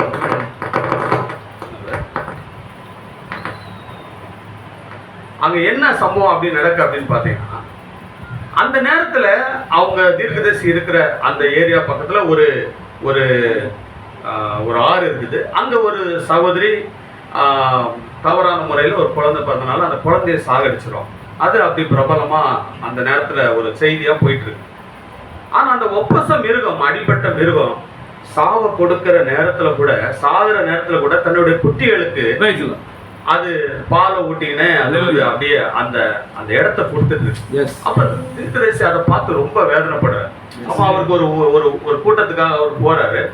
தீர்க்கதரிசி எதை எடுத்து பேசுறான்னா அந்த ஒப்பச மிருகத்தினுடைய காரியத்தை எடுத்து வச்சு மெசேஜுக்கு தலைப்பா வச்சு பேசுறாரு. பேச முடிச்சுட்டு திரும்ப வந்துருவாங்க. வந்துட்டு திரும்ப என்னாச்சு, அந்த மிருகத்தையே மறந்துடுவாங்க. அப்ப அந்த சகோதரி சொல்லுவாங்க, இந்த மிருகம், அந்த வெட்டனரி டாக்டர் அதை பார்த்துட்டு சொல்லுவாங்க, இந்த மிருகம் செத்துரும், அதை நீ ஷூட் பண்ணி கொன்னுரு அப்படின்னு சொல்லி தீர்க்கதரிசி சொல்லுவாங்க. அப்ப தீர்க்கதரிசி சொல்றாரு, நான் வேட்டைக்காரன் தான், நான் கொலைகாரன் கிடையாது, என்னால் அதை கொலை பண்ண முடியாது அப்படின்னு சொல்லிட்டு தீர்க்கதரிசி போயிடுறாரு. அதுக்கப்புறம் அந்த மீட்டிங் முடிச்சுட்டு வந்தாங்கன்னா அவங்களும் அவங்க தீர்க்கதரிசியோட பொண்ணு போய் பார்த்துக்கிட்டு அதை பார்த்துட்டு ரொம்ப மரண தருவாயில இருக்கு, புழு பூச்செல்லாம் அதுல வந்து நாத்தம் எடுக்கிற சூழ்நிலை. அப்பதான் அவர் அதை திரும்பி போகும்போது, நான் சில விஷயங்கள் இதெல்லாம் விட்டுருக்கலாம், ஆனா என்னுடைய பொருளுக்காக நான் கடந்து போறேன். ஆனா தீர்க்கதரிசி போகும்போது அப்போ ஒரு சத்தம் தீர்க்கதரிசிட்ட பேசுறேன், என்ன பார்த்துட்டு அதை பேசாம போற, அதை வச்சு நீ ஒரு மெசேஜ் வேற கொடுத்துட்டு வந்துட்ட. நான் தான் அந்த மிருகத்தை வாங்கிட்டே அனுப்புறேன், நீ அதை ஜெபிச்சு அதை விடுதலை கொடுக்கும்படியா நான் தான் அனுப்புறேன். எனக்கு ஒரு கேள்வி என்னன்னா, மகத்தான தேவன் யெகோவா அதை சுகமாகுன்னு சொன்னா சுகமாயிருக்கும். ஆனா தேவன் ஜெபிச்சு அது ஒரு விடுதலை வரணுங்கிறது தேவன் விரும்புறார். அப்படியாப்பட்ட ஒரு மகத்தான தீர்க்கதரிசியை நம்ம கொண்டு இருக்கோம். ஏன்னா இவரை பத்தி நம்ம பேசலன்னா வேற யாரும் பேச முடியாது. ஆமே. அதனாலதான் இந்த உலகத்துல கொஞ்சம் சாராம்சம் கம்மியா போனதுக்கு காரணம் என்னன்னா அது அதனாலதான் அதை பத்தி பேசாதனால. ஆமே. ஏன்னா தேவன் இப்ப என்ன பிரச்சனை அப்படின்னு பாத்தீங்கன்னா, ஆரோனை போல அழைத்தால் வழியே இந்த கனமான ஊழியத்தை யாரும் செய்ய முடியாது சொல்றாங்க. ஆமே. ஆரோனுடைய வேலை என்னன்னா, அவருக்கு எதுவுமே ஸ்பெஷலா ஒண்ணும் கிடையாது. தேவன் மோசேட்ட பேசுவாரு, மோசே ஆரோன் சொல்லணும், ஆரோன் போய் அதை வந்து சப்மிட் பண்ணணும், அவ்வளவுதான் வேலை. அந்த ஊழியம் தான். அதனாலதான் அவர் சொல்றாரு, இன்னைக்கு என்ன பிரச்சனைனா நம்ம கிட்ட தேவன் ஒண்ணு தனிப்பட்ட விதத்துல பேசல, தேவன் எல்லாத்தையும் தீர்க்கதரிசிட்டு நம்ம அதை எடுத்து ஷேர். நம்மளுக்கு அது என்ன விளம்பர வேலை மட்டும்தான், நமக்கு எதுக்கு சமைக்கிற வேலை இல்லை. ரைட்டுங்களா? அதனால தேவன் எல்லாவற்றையும் யார் கையில கொடுத்துட்டா தீர்க்கதரிசி கொடுத்துட்டாரு. ஆமே. அதனால இந்த முழு வேதாகமும் என்ன எப்படி இருக்கு அப்படின்னு பாத்தீங்கன்னா, முழுவதும் வெளிப்பாடுனால கட்டப்பட்டிருக்கு. ஆமே. இது யார் மூலம் வெளிப்படுத்துவார்னா தேவன் தீர்க்கதரிசி மூலம் தான் வெளிப்படுத்துவார். ஆமே. இதுல உள்ள முக்கியமான ஒரு பொருள் என்னன்னா, நான் இதுக்கு இந்த என்னுடைய செய்திக்கு ஆதாரமாக ஒரு சில செய்தியை நான் வாசிக்கிறேன். ஏன்னா நான் 3 விதமான செய்தி புஸ்தகத்தை கொண்டு வந்திருக்கேன். இது வந்து சென்னை சபையில் போட்ட செய்தி புஸ்தகம். ஏன்னா அப்புறம் நாங்களும் செய்தி புக்கு போடுறதுனால இவனே ஒன்றை டிரான்ஸ்லேஷன் பண்ணி கொண்டு வந்துடக்கூடாதுன்னு சொல்லிடக்கூடாதுல்ல, அதனால நான் அது கூட நான் எடுத்துட்டு வந்திருக்கேன். இயேசு கிறிஸ்துவின் தெய்வீக தன்மை 49 1949 12:25 பேசுறார். இயேசுவின் வருகை 3 முறையாக உள்ளது. அவர் முதலாவதாக வந்தது அவருடைய சபையை மீட்டுக் கொள்வதற்காக. அவரின் 2வது வருகை அவருடைய சபையை ஏற்றுக்கொள்வதற்காக. அவரின் 3வது வருகையில் அவருடைய சபையோடு வருவார். வேதத்தில் எல்லா காரியங்களும் 3களாய் இருக்கிறது. இங்க திருத்துவங்களாய் போட்டுக்கிறாங்க, 3களாய் இருக்கிறது. ஆனாலும் எல்லாம் கிறிஸ்துவுக்குள் ஒன்றாய். நினைவிருக்கட்டும், அவர் முதல் முறை சபையை மீட்டுக் கொள்ளவும், 2வது முறையும் சபையை ஏற்றுக்கொள்ளவும், 3வதாக அவருடைய சபையோடு ராஜாவும் ராணியுமாக வருகிறார். ஆமென். ஒன்று. இன்னொரு செய்தி யெகோவா ஈரேங்கிற செய்தியில நிறைய இருக்குது. நான் எக்ஸாம்பிள் ஒரு 2-3 எடுத்துக்கிறேன்.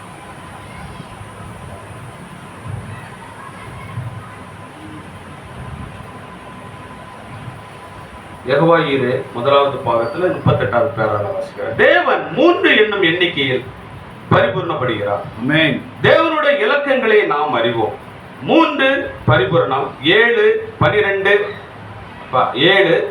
12 ஆராதனை, 40 சோதனை, 50 யூபிலி, இப்படியாக தேவனுடைய இலக்கங்கள் உள்ளன. தேவன் மூன்றில் பரிபூர்ணப்படுகிறார். ஆமென். பிதா, குமாரன், பரிசுத்தாவி. நீதிமானாக்கப்படுதல், பரிசுத்தமாக்கப்படுதல், பரிசுத்தாவின் அபிஷேகம் ஒன்று மூன்றிலே பரிபூர்ணமடைகிறார். ஆமென். என்ன ஒரு செய்தி நான் இதில் எடுத்துக்கிறேன். இது வந்து மாற்றி டைட்டில் பண்ணியிருக்கிறாங்க, உள்திரைன்னு போட்டுக்கிறாங்க. ஆனால் இது உள்திரை செய்தி இல்லை. என்ன செய்தி சார்?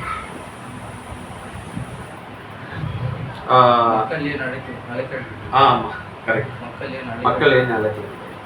1956 ஜனவரி 1ஆம் தேதி இந்த மெசேஜ் பேசுகிறார். தேவன் மூன்று விதமாக கிரியை செய்கிறதை 23வது பேரால இல்ல பக்கம் இல்ல, சாரி பேரா இல்ல பக்கம் 23வது பக்கம் 2வது பேரா. தேவன் மூன்று விதமாக கிரியை செய்கிறதை நீங்கள் பின்பற்ற வேண்டும், ஏனெனில் அவர் அதில் பரிபூர்ணப்படுகிறார் என்ற என்னுடைய உபதேசத்தை நீங்கள் எப்பொழுதும் ஞாபகம் கொள்ள வேண்டும். ஆமென். ஆமென். தான் இதுல நான் முக்கியமா எடுத்துக்கிறேன். பாருங்க என்ன சொல்றார் பாருங்க. தேவன் மூன்று விதமாக கிரியை செய்கிறதை நீங்கள் பின்பற்ற வேண்டும், ஏனெனில் அதில் அவர் பரிபூர்ணப்படுகிறார் என்ற என்னுடைய உபதேசத்தை. ஆமென். அவர் என்ன சொல்றாருன்னா, என்னுடைய உபதேசத்தை நீங்கள் எப்பொழுதும் ஞாபகம் வைத்துக் கொள்ள வேண்டும்.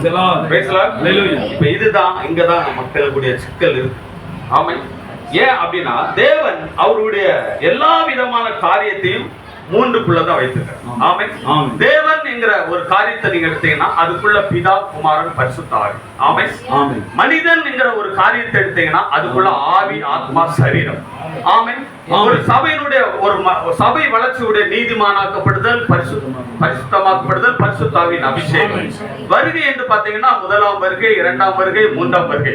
யாத்திரை என்று பாத்தீங்கன்னா முதலாம் யாத்திரை, இரண்டாம் யாத்திரை, மூன்றாம் யாத்திரை. ஆமென். நீதிமான அதுக்கப்புறம் என்ன சொல்றாருன்னா நோவா நாட்களிலே உள்ளே செல்வது, லோத்தின் நாட்களிலே வெளியே செல்வது, மனுஷகுமார் நாட்களிலே மேலே செல்வது. எல்லாவற்றையும் தேவன் மூன்றுங்கிற ஒரு காரியத்துல வைத்தார். அதே போலதான் தேவன் வருகை என்கிற வார்த்தை, வருகை என்கிற அந்த வருகை என்கிற அந்த பதத்துக்குள்ளதான் ஆரவாரம், பிரதான தூதனுடைய சத்தம், தேவன் எல்லாவற்றையும் தேவன் மூன்றுங்கிற ஒரு காரியத்துக்குள்ள வைத்திருக்கிறார். ஆமென். ஒன்று நம்ம வந்து அந்த அந்த மூன்றுங்கிற அந்த காரியத்துக்குள்ள நீங்க ஒண்ணு போகலன்னா நம்ம அந்த செய்தியை ஏற்றுக்கொள்ள முடியாது. அதனாலதான் அவர் சொல்றாரு, தேவன் என்னுடைய இந்த உபதேசத்தை நீங்க முத்திரையில் எடுத்தாலும் 4வது முத்திரை 210வது பேரால அதுலயும் சொல்றாரு தேவன் மூன்றுங்கிற காரியத்துல நிறைய எடுத்து வச்சிருக்கிறேன். நான் உங்க அனுப்புறேன்னு நினைக்கிறேன். ஆமென். நீங்க அதை உங்க சர்ச்சுக்கு இது பண்ணுங்க. நிறைய இருக்கு, நிறைய எக்ஸாம்பிள் இருக்கு. இங்கிலீஷ்ல அதிகமா இருக்கு, தமிழ்ல நான் வந்து அப்படியே எடுத்து அனுப்பிடுறேன், எல்லாத்தையும் வாசிக்க முடியாதனால. சோ அதனால தேவன் எப்படி என்ன பண்றாரு அப்படின்னா மூன்றுங்கிற காரியத்துக்குள்ளதான் இங்க பிரச்சனை என்ன அப்படின்னா வருகைங்கிற ஒரு காரியத்துக்குள்ள மூன்று காரியம், அதை பத்தி நம்ம பேச போறோம். ஆமென். ஆனா இங்க என்ன ஒரு விஷயம் சொல்றாரு, நீங்க எல்லா காரியத்துக்கும் தீர்க்கதரிசியுடைய வியாக்கியானத்துக்கு நீங்க போலனா தான் பிரச்சனை ஆயிடும். ஆமென். நம்மளுடைய சொந்த வியாக்கியானமா நம்ம பண்ணும்போது அது மேட்ச் ஆக மாட்டுது, வேதத்தோட செய்தியோட மேட்ச் ஆக மாட்டேங்குது. இங்க என்ன பிரச்சனை அப்படின்னு பாத்தீங்கன்னா தீர்க்கதரிசி சொன்ன வியாக்கியானத்துக்கு போகாதனாலதான் சொல்றாரு மனுஷகுமாரன் வெளிப்படும் நாளிலே அப்படி நடக்கும் அப்படி சொல்றாரு. வெளிப்படுவது என்றால் என்ன சொல்றாரு பாருங்க. அதை ஒண்ணு வாசிச்சு நான் உள்ள போறேன்.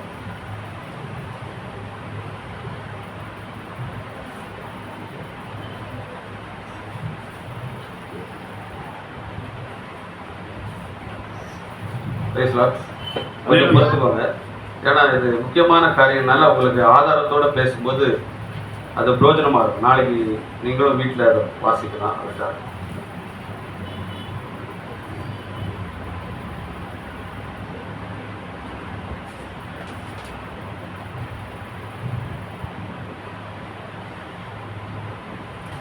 பேசலாம்.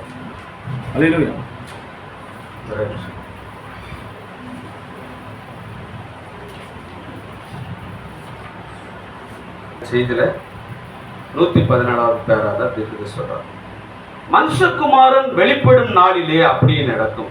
லூக்கா 17ஆம் அதிகாரம் அதை மென்ஷன் பண்றார். வெளிப்படுவது என்றால் என்ன? இந்த நாளில் இயேசு எவ்விதம் இருக்கிறார் என்பதை மக்களுக்கு உணர்த்துவது. ஆமென். எஸ். ஆமென். இந்த நாளில் சொல்றேன். ஆமென். ஆமென். இந்த நாளில் இயேசு கிறிஸ்து எப்படி இருக்கிறார்ங்கறதை வெளிப்படுத்துவது. ஹalleluya. இங்க என்ன பிரச்சனை அப்படின்னா, ஜனங்கள் உலகத்திலிருந்து வந்த ஜனங்களா இருந்தாலும் சரி, ஸ்தாபனத்திலிருந்து வந்த ஜனங்களா இருந்தாலும் சரி, அவங்க என்ன இருக்காங்கன்னா, என்னையும் அவங்களுக்கு திருத்துவ கடவுள்ங்கிற எண்ணம் என்னையும் அவங்க சிந்தனையை விட்டு வெளியே போகல. அதுதான் எங்க பிரச்சனை. ஆமென். இருதயத்துல இருக்குது. ஆனா நம்ம எப்படி ஏமாந்து போயிரும் அப்படின்னு பாத்தீங்கன்னா, இதே போட்டோ வச்சிருப்பாங்க, இதே போட்டோ வச்சிருப்பாங்க, இதே செய்தி அடுக்கி வச்சிருப்பாங்க. ஆனா அந்த செய்திக்குள்ள அவங்க இல்லாததான் பிரச்சனை. ஆமென். இங்க தீர்க்கதரிசி சொல்றார், வெளிப்படுவது என்றால் இந்த நாளில் இயேசு கிறிஸ்து எப்படி இருக்காரு, எப்படி சொல்றாரு பாருங்க. இந்த நாளில் இயேசுன்னு சொல்றாரு. ஆமென். ஆமென். இவங்க எப்படி போறாங்கன்னா, கிறிஸ்து தான் இயேசு, இயேசு தான் கிறிஸ்து, தேவன் தான் இயேசு, இந்த மாதிரிப்பட்ட தேவனுடைய தன்மைக்குள்ள இவங்க போகாதனால இவங்க இயேசுனா சரீரத்துல வர்றது மட்டும்தான் இயேசுன்னு எடுத்துக்கிறாங்க. உண்மைதான். ஆனா வார்த்தையும் இயேசுங்கிறது அவங்களால எடுக்க முடியல. அதுதான் யோவான் 1ஆம் அதிகாரத்துல தேவன் சொல்றாங்க. இப்ப ஜனங்களை பாருங்க, ஆதியிலே வார்த்தை இருந்தது, ஆமென் சொல்றாங்க. அந்த வார்த்தை தேவனிடத்தில் இருந்தது, அதுக்கும் ஆமென் சொல்றாங்க. அந்த வார்த்தை தேவனாய் இருந்தது, அதுக்கும் ஆமென் சொல்றாங்க.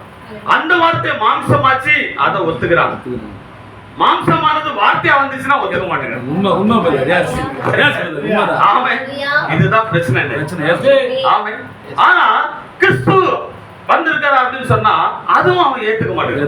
ஆனா பேதுரு கிட்ட அவன் என்ன சொல்றான், இவன் என்ன சொல்றான், அதனால நீ என்ன சொல்ல வர, நீ என்ன சொல்ற கேட்கும்போது தான் நீ தான் ஜீவனுள்ள தேவனுடைய கிறிஸ்து. ஆமென். அது ஏன்னா ஒரு மனுஷனுக்கு கிறிஸ்துங்கிறத அது பரலோகத்துல தான் தெரியும். ஆமென். யாரு பிரைடுங்கிறதே தேவனுக்கே அப்பதான் தெரியும். உடனே தான் அவருக்கு ஒரு gift கொடுக்குறாரு. என்னப்பா நீ தான் சரியான ஆளு, பரலோகத்தின் திறவுகளை உன்கிட்ட கொடுக்குற. ஆமென். ஏன்னா இது மாமிசமும் ரத்தமும் வெளிப்படுத்தாது, பரலோகத்தில் இருக்கிற தேவன் தான் வெளிப்படுத்தும். ஏன்னா முழு வேதாகமும் வெளிப்பாடு மூலம் தான் கட்டப்பட்டிருக்கு. ஹல்லேலூயா. ஆனா இங்க தேவன் என்ன சொல்றாரு அப்படின்னு பாத்தீங்கன்னா, இப்ப பாருங்க, மோசே அக்கினி ஸ்தம்பத்துல தேவனை பார்க்கிறான். ஆனா அக்கினி ஸ்தம்பத்துல பார்த்த தேவனை நீ யாருன்னு கேட்கும்போது நான் இருக்கிறேன்னு சொல்றேன். ஆமென். இருக்கிறவராக இருக்கிறேன்னு சொல்றார். அதே அக்கினி ஸ்தம்பத்துல தான் பார்த்ததாட்டு பவுல் வாசிச்சுட்டே இருக்கிறாரு. அவர் மைண்ட் செட்ல வச்சுக்கிறார், தேவன்னா அக்கினி ஸ்தம்பத்துல தான் இருப்பாரு. உண்மைதான். ஆனா இங்க எப்படி பிரசங்கம் பண்றா, தேவன் மாம்சம் ஆயிட்டாருன்னு பிரசங்கம் பண்ணிட்டு இருக்காரு. இத பவுலால ஏற்றுக்கொள்ள முடியல. இப்ப இவங்களை சாகடிக்கிறதுக்காக யார் வரா, சவுல் வரா. இங்க சவுல் வரும்போது ஒரு அக்கினி ஸ்தம்பத்தை இவர் சந்திக்கிறார். ஆமென். ஆனா தேவன் அங்க தீர்க்கதரிசி என்ன சொல்றாருன்னா, அந்த அக்கினி ஸ்தம்பத்துக்குள்ள இருந்து பேசுற தேவன் இவர் வந்து நினைச்சு பாக்குறாரு. எப்படி நினைச்சு பாக்குறாருன்னா, அங்க இருந்து யெகோவா வரும்னு நினைச்சு, யெகோவா நான் தான் யெகோவா, அவன கர்த்தர்ங்கிறது நமக்கு தான் புரிய வைக்கிறாரு. ஆமென். அவருக்கு அதற்கு கர்த்தர், நீ துன்பப்படுத்துகிற இயேசு நானே. ஆமென். இயேசு நானேன்னு சொல்லும்போது அக்கினி ஸ்தம்பத்துல வந்தது இயேசு தான் சொல்லி ஒரே வார்த்தை. ஆமென். அவர் புரிஞ்சுக்கிட்டார். ஆனா இன்னைக்கு இருக்கிற சவுல்களால புரிந்து கொள்ள முடியல. ஏன் நான் உங்களை சவுலா சொல்றேன்னா, ஒரு நாள் பவுலா மாறணுங்கிறதுக்காக சின்ன விஷயங்கள் தான். ஆமென். ரிவலேஷன்ல தான் வேதம் ஃபுல்லாவே கட்டப்பட்டது. ஆமென்.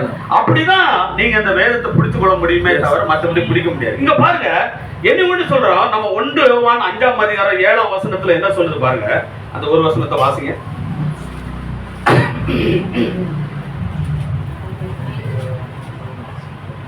பரலோகத்திலே சாட்சியிடுகிறவர்கள் மூவர், பிதா, வார்த்தை, பரிசுத்த ஆவி என்பவர்களே.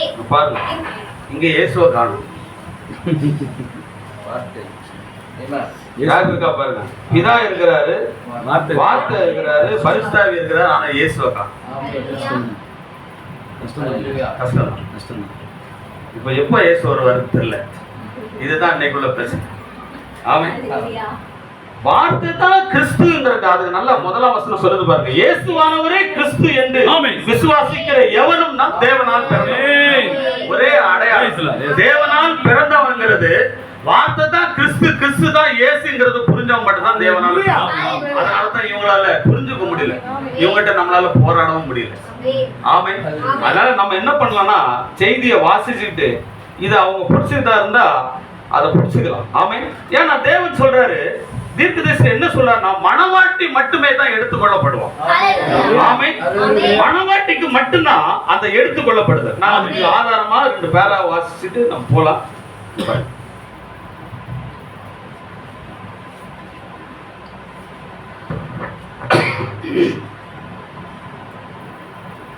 10 சுதந்திரவாளியாக இருப்பது செய்தியிலிருந்து வாசிக்கிறேன். அவிசுவாசி விசுவாசியுடன் சுதந்திரவாளியாக இருக்க முடியாது. அங்குதான் இந்த தொந்தரவு உண்டாகிறது. சாபனத்தை சார்ந்த ஒரு கோழி குஞ்சு கழுகை போல் விசுவாசிக்க செய்ய உங்களால் கூடாது. அது முடியவே முடியாது. அவன் 16ஆம் பக்கத்துல வாசிக்கிறார். தேவனுடைய ஒவ்வொரு வார்த்தையும் நீங்கள் விசுவாசிக்க வேண்டும். இவ்விருவரும் ஒருமித்து சுதந்திரவாளியாக இருக்க முடியாது. மாத்திரமல்ல, ஒரு விசுவாசியும் ஸ்தாபனங்களின் முறைமையுடன் இணைத்துக் கொள்ள முடியாது. ஒன்று நீங்கள் கழுகாக இருக்க வேண்டும், இல்லையில் கோழி குஞ்சாக இருக்க வேண்டும். சாராள் தேவனுடைய வார்த்தையை சந்தேகித்தாள்.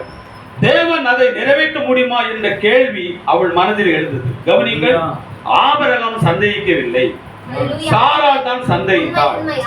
மாமிச பிரகாரமானவர் ஆவிக்குரியவருடன் சுதந்திரவாளியாக இருக்க முடியாது. இஸ்மவேல் புத்திரர்கள் ஈசாக்கின் புத்திரருடன் சுதந்திரவாளியாக இருக்கவே முடியாது. மாம்ச பிரகாரமான சபையும் ஆவிக்குரிய சபையும் உண்டு. இங்கு கூறப்பட்டுள்ள இரு ஸ்திரீகளும் மாம்ச பிரகாரமான சபைக்கு எடுத்துக்காட்டாக விளங்கியுள்ளனர். ஆவிக்குரிய சபை ஒன்று உண்டு பாருங்க. எனவே எடுத்துக்கொள்ளப்படுதல் என்பது மக்கள் கொண்டிருக்கும் கருத்திற்களில் இருந்து வித்தியாசப்பட்டது. அது ஆபிரகாமின் ராஜரீக சந்ததி உரியது. மாம்ச பிரகார சபையில் உள்ள மக்கள் அதில் பங்கு கொள்வதில்லை. ஆபிரகாமின் மூலம் தோன்றின தேவனுடைய வார்த்தையாகிய ராஜரீக சந்ததிக்கு மாத்திரமே அது உரியது. எடுத்துக்கொள்ளப்படுதல் முதலாவது நிகழ வேண்டும். கர்த்தருடைய வார்த்தையை முன்னிட்டு நாங்கள் உங்களுக்கு சொல்கிறதாவது. ஆமென். அந்த வசனத்தை அவர் பேசுறார். அல்லேலூயா. இது எதுக்கு நான் சொல்றேன்னா, இது ஆபிரகாமுடைய சந்ததிக்கு மட்டும்தான் எடுத்துக்கொள்ளப்படுதல். ஏன் அப்படி சொல்றேன் அப்படின்னா, இங்க தேவன் இங்க ஒரு வார்த்தையை ஆகாயத்தில் எடுத்துக்கொள்ளப்படுதல் இந்த செய்தியில இந்த லூக்கா 17ஆம் அதிகாரத்தை இதுல சேர்க்கிறார். ஆமென். தீர்க்கதரிசி சொல்றார், லோத்துனுடைய நாட்களில் நடந்தது போல அப்படின்னு சொல்லப்படும் போது தேவன் லோத்து சொல்ல வரலன்னு சொல்றார். அங்க யாரு மறைந்திருக்கிறார்னா, இயேசு கிறிஸ்து லோத்தை சந்திக்க போல, இயேசு கிறிஸ்து ஆபிரகாமை சந்திக்க போனார். ஆமென். அவர் லோத்தை சந்திக்க போகல. லோத்தை சந்திக்கிறதுக்கு வேற தூதர்களை அனுப்பிட்டாரு. ஆனா இயேசு கிறிஸ்து சந்திக்க போனது யாருக்கிட்டனா ஆபிரகாம் தான் நேரா. லோத்தை எதுக்கு மென்ஷன் பண்றாரு அப்படின்னு பாத்தீங்கன்னா, அந்த நேரத்துல உலகம் எப்படியா இருந்ததுங்கிறதுக்காக தான் லோத்த நாட்களை மென்ஷன் பண்றாரு. ஆனா தேவனுக்கு லோத்து காரியம் இல்ல, ஆபிரகாம் காரியம். ஏன் அப்படின்னா, ஆபிரகாம் இயேசு கிறிஸ்துவை எதிர்பார்த்து கொண்டிருந்தான். இன்றைக்கும் ஆபிரகாம் பிள்ளை எதிர்பார்க்கிற ஆபிரகாம் பிள்ளைக்கு தான் தன்னை அவர் வெளிப்படுத்த, மற்றவர்களுக்கு அது வெளிப்படுத்தல. யாரு தீர்க்கதரிசி சொல்றாரு, அந்த விரல் நுனியில நிக்கணும். விரல் நுனியில நின்று யாரு தேவனை எதிர்பார்க்கிறாரோ அவங்களுக்கு தான் தன்னை வெளிப்படுத்துகிறார். எதிர்பார்க்கிறவங்களுக்கு தன்னைக்கு அதாவது விசுவாசிக்கு தன்னை அவர் என்ன பண்ணார், பிரத்யட்சமா காமிக்கிறார்.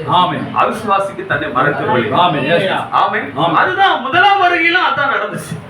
யாரு எதிர்பார்த்து, சிமியோன் எதிர்பார்த்து கொண்டுதான் தேவனை கர்த்தரை சந்திச்சார். ஆனா இயேசு கிறிஸ்து அப்படியே தெருவழியா நடந்து போறாரு, யாராலையுமே கண்டுகொள்ள முடியல. ஆமென். ஆனா பேதுரு கண்டுகொண்டான், நாத்தான்வேல் கண்டுகொண்டான், பிலிப்பு கண்டுகொண்டான். ஆமென். அவன் எப்படி கண்டுகொண்டானா, அந்திரியா கூட எப்படி கண்டுகொண்டானா, அவன் ஒரு தீர்க்கதரிசியை சார்ந்தனாலதான் அந்திரியா கண்டுகொண்டான். ஆமென். இல்லைன்னா அவனாலே கண்டுகொள்ள முடியாது. ஆமென். அவனுடைய யோவான் ஸ்நானன் சொல்றாரு, இதோ உலகத்தின் சுமந்து இருக்கிற தேவாலயம். அவ்வளவுதான், வேற எதுவுமே இல்ல. அவன் தீர்க்கதரிசியை விசுவாசித்தனால கையை காமிக்கவும் அவரை ஃபாலோ பண்ணி போயிட்டான். அவரை விட்டுக்கிட்டு அவரும் போயிட்டான். ஆமென். அத யோவான் உடனே அவர் மேல கோவப்படல. இவ்வளவு நாள் ஏன் கூட எப்படி விட்டு போலான்னு கோவப்படல. அல்லேலூயா. ஏன்னா எந்த ஒரு மனுஷனுக்கும் உண்மையான ஒரு தீர்க்கதரிசி தன்னை காமிக்க மாட்டான்னு சொல்றாங்க தீர்க்கதரிசி. ஹalleluya ஆமென். தன்னை காமிக்க மாட்டான், தேவனை மட்டுமே பிரத்யேகப்படுத்துறாங்க. அப்ப முதலாம் வருகையில இதோ என்று ஒருத்தர் தேவனை சுட்டி காமிச்சு ஒருத்தர் சொல்லியிருந்தாருன்னா இரண்டாம் வருகைக்கும் ஒருத்தர் சொல்லி இருக்கணும்ல. ஏன்னா அவர் நேற்று மீண்டும் என்று மாறாத தேவனா இருக்கிறார். ஆமென். அப்ப ஆனா புறஜாதிக்கு அவர் என்ன சொல்றாருன்னா தீர்க்கதரிசி, யூதர்களும் சமாரியர்களும் இயேசு கிறிஸ்துவை எதிர்பார்த்து கொண்டிருந்தாங்க. ஹalleluya அதனால தேவன் என்ன பண்ணார்னா யூதர்களுக்கும் சமாரியருக்கும் தன்னை பிரத்யேகப்படுத்துறாரு. ஹalleluya ஆனா புறஜாதி தேவனை எதிர்பார்த்து காத்திருக்கலன்னு சொல்றாரு. ஆனா புறஜாதி மேல தேவன் அவர் என்னன்னா தன்னுடைய முறைமைகளை மாத்துற தேவன் அல்ல. உண்மைதான். அதனால அவர் என்ன பண்றாருன்னா யூதருக்கு தன்னை எப்படி பிரத்யேகப்படுத்தினாரோ ஹalleluya. அதே போல தன் புறஜாதிக்கு தன்னை காண்பிக்கும்படியா தன்னை அவர் நேற்று மீண்டும் என்று மாறாதவர் என்று சொல்ல முடியும். இல்லைன்னா அவர் மாறுற தேவனா மாறி. ஆமென். ஆனா நம்ம தேவன் அப்படிப்பட்ட தேவன் அல்ல. ஆமென். அவரு நம்மள புறஜாதியை எப்படி யூதர்களை எப்படி நேசித்தாரோ அதே போலதான் நம்மளே நேசிக்கிறார். ஹalleluya. இப்ப பாருங்க, இங்க ஒரு சம்பவம் நடக்குது. லோத்து நாட்கள் அங்க என்ன நடந்துச்சு அப்படின்னா, தேவன் மாமிச சரீரத்துல ஆபிரகாமுக்கு தன்னை வெளிப்படுத்தினார். ஹalleluya ஆமென். அதுதான் அங்க லோத்து நாட்கள் நடக்குது. Praise the Lord. ஆமென் இதுதான் அவர் சொல்றாரு, மனுஷகுமாரன் வெளிப்படும் நாளிலும் அதே போல நடக்கும்னு சொல்றாரு. ஹalleluya. இப்ப இந்த மனுஷகுமாரன் இங்க நடந்த பிரச்சனை என்னன்னா, தீர்க்கதரிசி வில்லியம் மரியன் பெனாமா மட்டும் தான் பார்த்தாங்களே தவிர அவருக்குள்ள நடந்த மனுஷகுமாரன் ஊழியத்தை அவர்களால பார்க்க முடியாம ஆயிடுச்சு. அதனாலதான் இவங்க ஒரு டிஸ்டர்ப் ஆயிட்டாங்க. ஏன் டிஸ்டர்ப் ஆயிட்டாங்க அப்படின்னா, இவங்க இந்த செய்தியை சார்ந்து இல்லாதனாலதான் டிஸ்டர்ப் ஆயிட்டாங்க. வேற எதுவுமே இல்லை, ஒரே ஒரு காரியம் தான். நீங்க வில்லியம் மரியன் பெனாமே நீங்க இயேசு கிறிஸ்துவை உண்மையாக நேசித்திருப்பீர்கள், ஆனால் இயேசு கிறிஸ்து அனுப்பின அந்த தீர்க்கதரிசி நீங்க நேசித்திருப்பீர்கள். இந்த தீர்க்கதரிசி நீங்க நேசித்திருப்பீர்கள், ஆனால் அவர் பேசின செய்தி எல்லாமே எல்லாமே அந்த பிரச்சனை அதுதான். கொஞ்சம் தீர்க்கதரிசியுடைய வார்த்தையும் கொஞ்சம் போதவருடைய வார்த்தையும் இது மிக்ஸ் ஆகும்போது தான் அது வந்து கனெக்ட் ஆக மாட்டேங்குது. ஆமென். நீ பியூர் அந்த செய்தியை சொல்லிட்டு நீங்க உத்தமமா போயிட்டீங்கன்னா நமக்கு அந்த இரத்த பலியே இல்லை. அதனாலதான் தீர்க்கதரிசி சொல்றாரு, அநேக விசுவாசிகள் பரலோகத்துல போய் தன்னுடைய பாஸ்டரை தேடுவாங்கன்னு சொல்றாரு. தீர்க்கதரிசி சொல்றாரு, நான் சொல்லல, எல்லாம் படிச்சிருப்பேன், கரெக்டுங்களா? அநேக விசுவாசிகள் போய் என் பாஸ்டர் எங்க இருக்காருன்னு தேடுவாங்க. ஏன்னா இவங்க உத்தமமா அந்த வாக்கு, அதனாலதான் தேவன் சொல்றாரு, ஆரோனை போல அழைத்தால். ஆமென். ஆரோனுக்கு ஒரு வேலை கிடையாது, மோசே சொல்லக்கூடிய வேலை தான். இன்னைக்கும் அதே போல ஒரு அழைப்பு இருந்துச்சுன்னா, நீ உத்தமமா ஒரு கஷ்டம் இல்லை. நம்ம ஸ்தாபனத்தை குறை சொல்றோம், அவனுக்கு எதுவுமே இல்லாதனால ஏதாவது ஒண்ணு பேசிட்டு போறோம். ஆனா நமக்கு பேசுறதுக்கு நிறைய ஆகாரம் தந்திருக்காங்க. அது நார்மல் 7 ஸ்டார் மெனுன்னு சொல்றாங்க. அப்படிப்பட்ட அருமையான ஆகாரத்தை தேவன் தந்திருக்காரு. இங்க தீர்க்கதரிசி என்ன சொல்றாரு பாருங்க, புறஜாதிக்கு ஒரு அடையாளத்தை தேவன் கொடுத்தார். பாருங்க, எல்லாவற்றையும் விட்டு விடுதல். ஏன் இவங்களால பிடித்துக் கொள்ள முடியல அப்படின்னு பாத்தீங்கன்னா, இவங்க ஒரு காரியத்தை விடாதனாலதான். ஆமென். ஆமென். இத வாசிக்கிறீங்களா? இப்போ இவரு இத வாசிக்கணும்னா அவர் இருக்கிற இடத்தை விட வேண்டியதா. ஆமென். இத வாசிக்க வரணும்னா இப்ப அவரு கொடுக்க முடியாது. வாசிக்கணும்னா நீங்க இங்க வரணும். அப்ப இங்க வரணும்னா நீங்க இத வாசிக்கணும்னு நினைச்சீங்கன்னா நீங்க உட்கார்ந்துருக்க இடத்தை விட்டு கொடுத்தாதான் வரணும். இல்லன்னா அதை விட முடியாது. இப்ப ஜனங்க என்ன ஆச்சு அப்படின்னா, தன்னுடைய ஸ்தாபனத்திலிருந்து வந்தவங்க ஸ்தாபனத்தை விட முடியாம இருக்கிறாங்க. அப்படி இருந்தா நீங்க இதை பிடிக்கும். இயேசு கிறிஸ்துவினாலே இயேசு கிறிஸ்துவே என்ன பண்ணாருன்னா, தீர்க்கதரிசி சொல்றாரு, இயேசு கிறிஸ்து நம்மள பரலோகத்துல இருந்து ரட்சிக்கவே முடியாது. உன்னை என்னை ரட்சிப்பதற்காக தேவன் பரலோகத்தை விட்ட நாளதான்.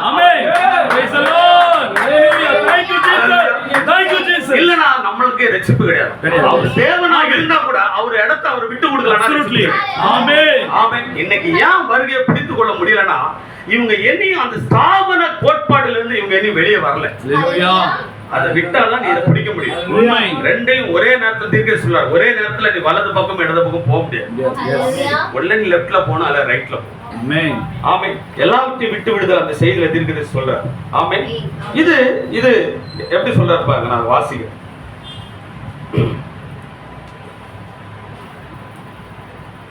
இப்பொழுது இங்கு 3 பிரிவினரை கவனிங்க. அவிசுவாசிகளாகிய சோதோமை எல்லாவற்றையும் விட்டு விடுதல் செய்து 182வது பேரால் வந்து வாசி.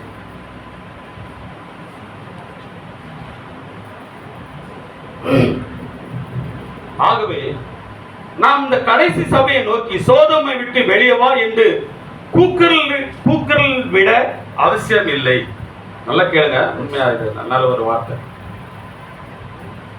சோதோமை விட்டு வெளியே வா என்று கூக்குரலில் இட வேண்டிய அவசியம் இல்லை. அது ஏற்கனவே வெளியே வந்திருக்க வேண்டியதா இருக்கிறது. ஆமென். அது பரிசுத்த ஆவியினாலே அழைக்கப்பட்டிருக்குமானால் அது நீண்ட காலத்திற்கு முன்பதாகவே சோதோமை விட்டு வெளியே வந்து விட்டது. அது சரியா அப்படின்னு கேட்கிறார். ஆமென். என்ன சொல்றாருன்னா, நீங்க இதை நான் முதல்ல படிச்சனால இதை சொல்றேன். ஆபிரகாமுடைய பிள்ளைகளை சோதோமை விட்டு வெளியே வர சொல்லலையா? ஆபிரகாம் ஏற்கனவே சோதோமை விட்டு வெளியே வந்துட்டான். ஆமென். நம்ம ஏற்கனவே ஸ்தாபனத்தை விட்டு வெளியே வந்தனாலதான் நம்மளால இயேசு கிறிஸ்துவை பார்க்க முடியும். நம்மளால ஏன் இது இயேசு கிறிஸ்து நம்ம சொல்றோம்னா, நம்ம ஸ்தாபன பிடியில இல்ல. ஸ்தாபன பிடியில ஒரு துளி இருந்தாலும் இதை உங்களால இயேசு கிறிஸ்து சொல்ல முடியும். இதை எப்படி இயேசு கிறிஸ்து சொல்ல முடியும்னா, நீங்க உலகத்தின் பிடியில இருந்தும் ஸ்தாபன பிடியில இருந்தும் சோதோமின் பிடியில இருந்தும் நீங்க வெளியே வந்தா மட்டும்தான் இதை இயேசு கிறிஸ்து அது போலாம் பாருங்க. அததான் அவர் சொல்றாரு.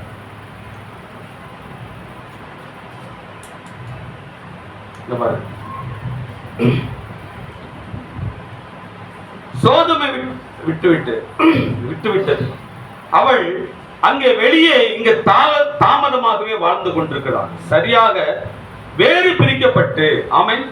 பாருங்க, வேறு பிரிக்கப்பட்டு.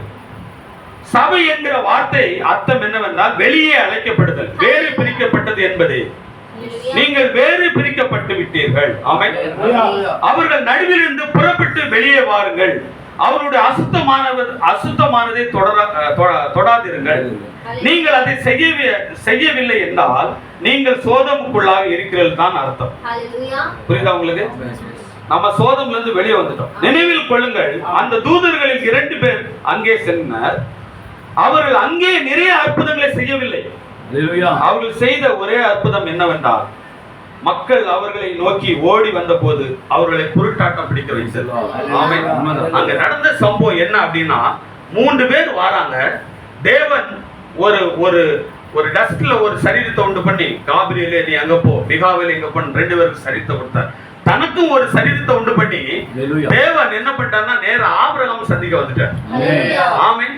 ஏன் ஆபிரகாம் சந்திக்க வந்தான்னா, ஆபிரகாம் எதிர்பார்த்து கொண்டு வந்தான். அது யார் சொன்னார் தெரியுமா? இயேசு கிறிஸ்துவே சொல்றார்.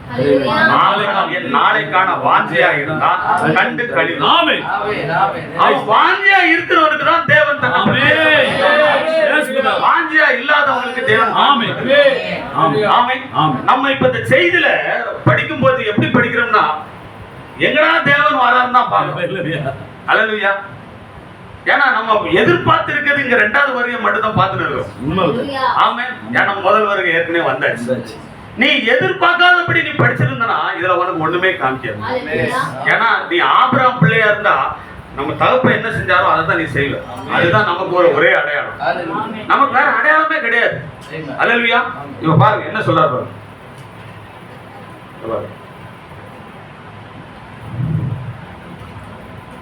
ஆனால் அப்படியானால் ஆவிக்குரிய சபையானது இங்கே இருக்கிறது.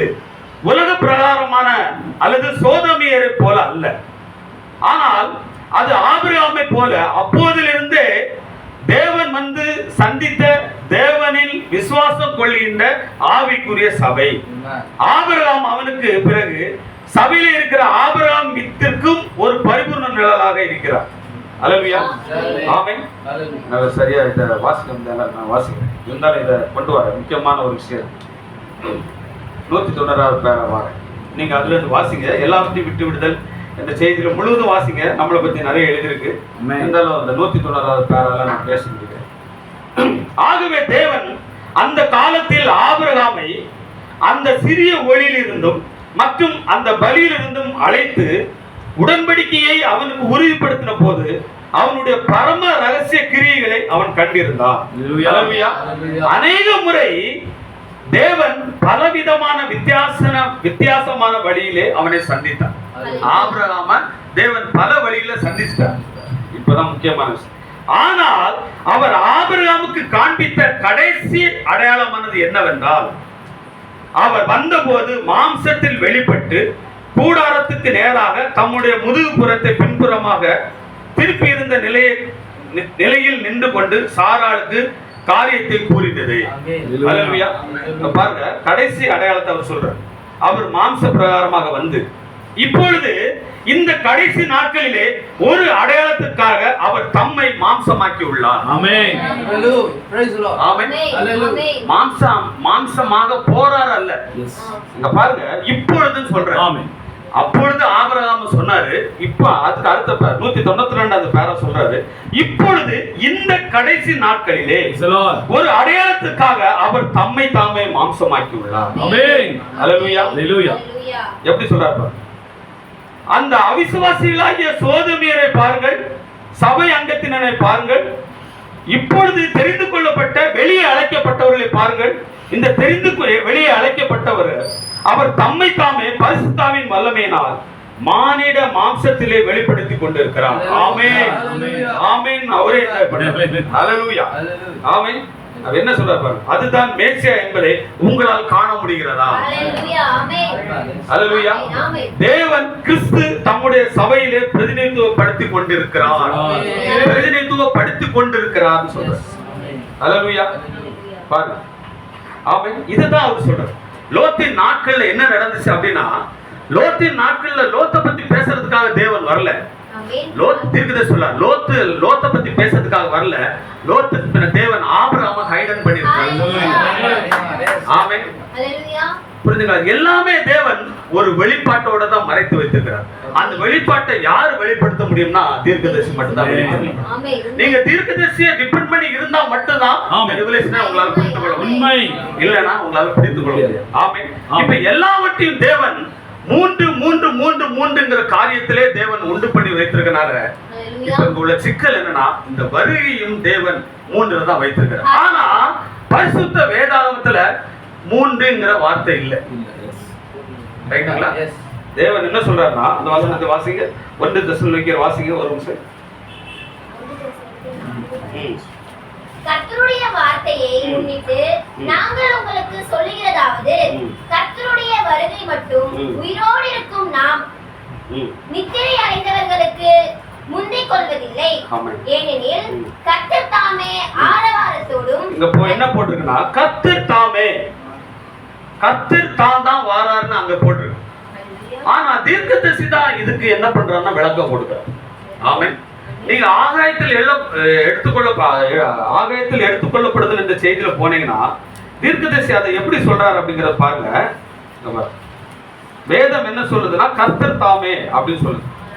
ஆனா தீர்க்கதரிசி என்ன சொல்றாருன்னா, அத வாசிங்க. இது இந்த வரிசை கிரமத்தில் தான் செய்யப்படும் சொல்றாரு. அல்லேலூயா. அவர்தான் நமக்கு வெளிப்படுத்த முடியும். நம்மளால அதுக்கு சுய வியாக்கியானம் பண்ண முடியாது. அல்லேலூயா. அவர் என்ன சொல்றாரு பாருங்க, நான் வாசிக்கிறேன். நான் இப்ப பேச வந்தது இரண்டாம் வருகை குறித்து மட்டும்தான் பேச வந்தது.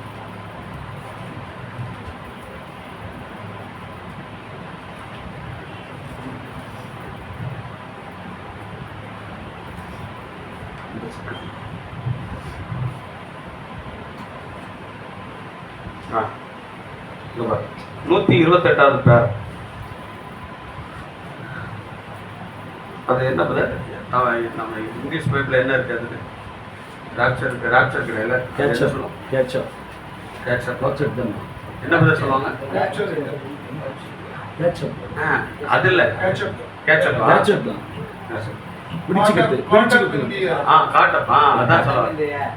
நீங்க நானே ஃபெயில், நீங்க என்ன கூட கொஞ்சம் கேட்சப்ல அதான் கரெக்ட்.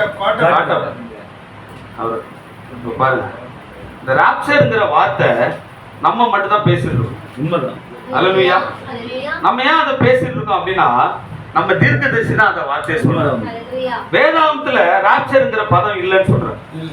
ரைட்டுங்களா? அப்ப நம்ம தீர்க்கதரிசியை விசுவாசிக்கும் போது அவர் என்ன சொல்றாரோ அதுக்கு தான் நம்ம போய் ஆகும். அல்லேலூயா. அதுல இருந்து நம்ம மாத்தி பேசணும்னா நம்ம தவறான வியாக்கியானம் பண்ணக்கூடியவங்களா மாறி. ரைட்டுங்களா?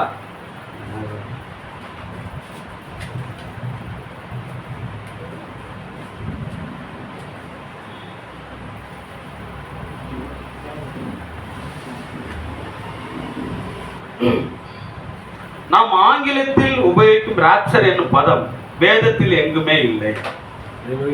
ரைட்டுங்களா? வேதத்துல எங்குமே இல்லை.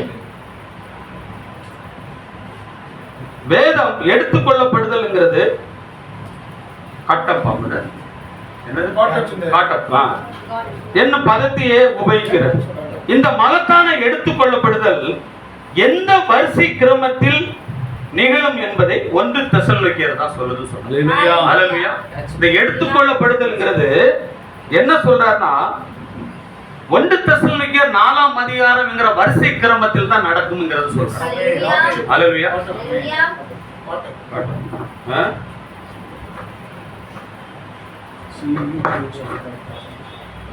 ரைட்டா? சரி, இப்ப பாருங்க, இந்த மகத்தான நிகழ்ச்சியை நீங்கள் காண விரும்புகிறேன், காண தவற வேண்டாம். கர்த்தர் பிரசன்னமாகும் முன்பு 3 காரியங்கள் நிகழ வேண்டும் என்பதை 13 முதல் 16 வசனங்கள் உரைக்கின்றன. அவை ஆரவாரம், சத்தம், எக்காலம் என்பவைகளாகும். ஹல்லேலூயா. அது உண்மையா என்பதை நாம் அறிந்து கொள்ள மறுபடியும் 16 வசனத்தை படியுங்கள் அப்படின்னு சொல்றாரு. ஆனா தீர்க்கதரிசி என்ன சொல்றாரு பாருங்க, அவர் இறங்கி வரும்போது இவை 3ஐயும் அவரே செய்கிறார். ஹல்லேலூயா. என்ன சொல்றாரு? இவை 3ஐயும் அவரே செய்கிறார். ஆனா பரிசுத்த வேதாகமத்துல இவை 3ன்னு கிடையாது. ரைட்டுங்களா?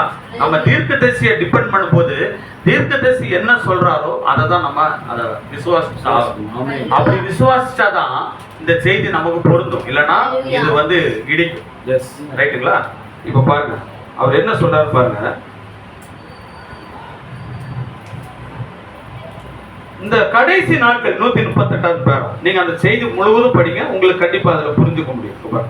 இந்த கடைசி நாட்களில் ஸ்தாபனங்கள் அடைந்துள்ள குழப்பத்திலிருந்து மனவாட்டியை விடுவித்து வெளியேற்ற அத்தகைய தீர்க்கதரிசி ஒருவரை மறுபடியும் அனுப்புவதாக தேவன் வாக்களித்துள்ளார். ரைட்டுங்களா? பாருங்க, மனவாட்டியை விடுவிக்க ஒரே வழி அதுவே. ஸ்தாபனங்கள் கிறிஸ்துவை ஏற்றுக்கொள்ள முடியாது. ஸ்தாபனங்களால கிறிஸ்துவை ஏற்றுக்கொள்ள முடியாது. எப்படி பாருங்க, எப்படி ஏற்றுக்கொள்ள முடியாது அப்படிங்கறத தீர்க்கதரிசி சொல்றாரு. ஏன் அவங்களால வருகையை ஏற்றுக்கொள்ள முடியல? அப்படியே இருக்கும், நான் ஏற்றுக்கொள்றேன். ஆமென்.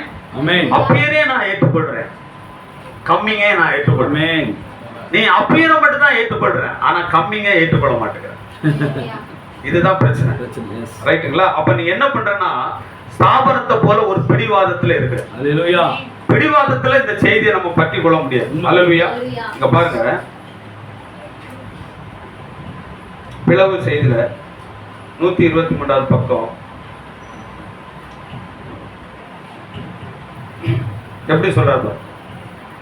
இப்பொழுது நீங்கள் கவனிங்கள், நான் இதை கதை கட்டி கூறுவதாக நீங்கள் எண்ண வேண்டாம். அவையெல்லாம் கர்த்தர் உரைக்கிறதாவது. ஹல்லேலூயா. நான் அதை உங்களுக்கு வேதத்திலிருந்து படித்து காட்ட விரும்புகிறேன், படித்து காட்டுகிறேன்.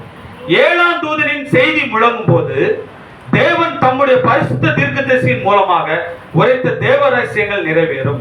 இந்த தீர்க்கதரிசிகள் தாம் தேவனுடைய வார்த்தையை எழுதினர். 7ஆம் சபையின் காலமாகிய கடைசி சபையின் காலத்தில் அதற்கு முன்பிருந்த சபையின் காலங்களில் ஆராயப்பட்டு விவரிக்கப்படாமல் விடப்பட்ட தளர்ந்த முனைகள் அனைத்தும் வெளிப்படுத்தப்படும்.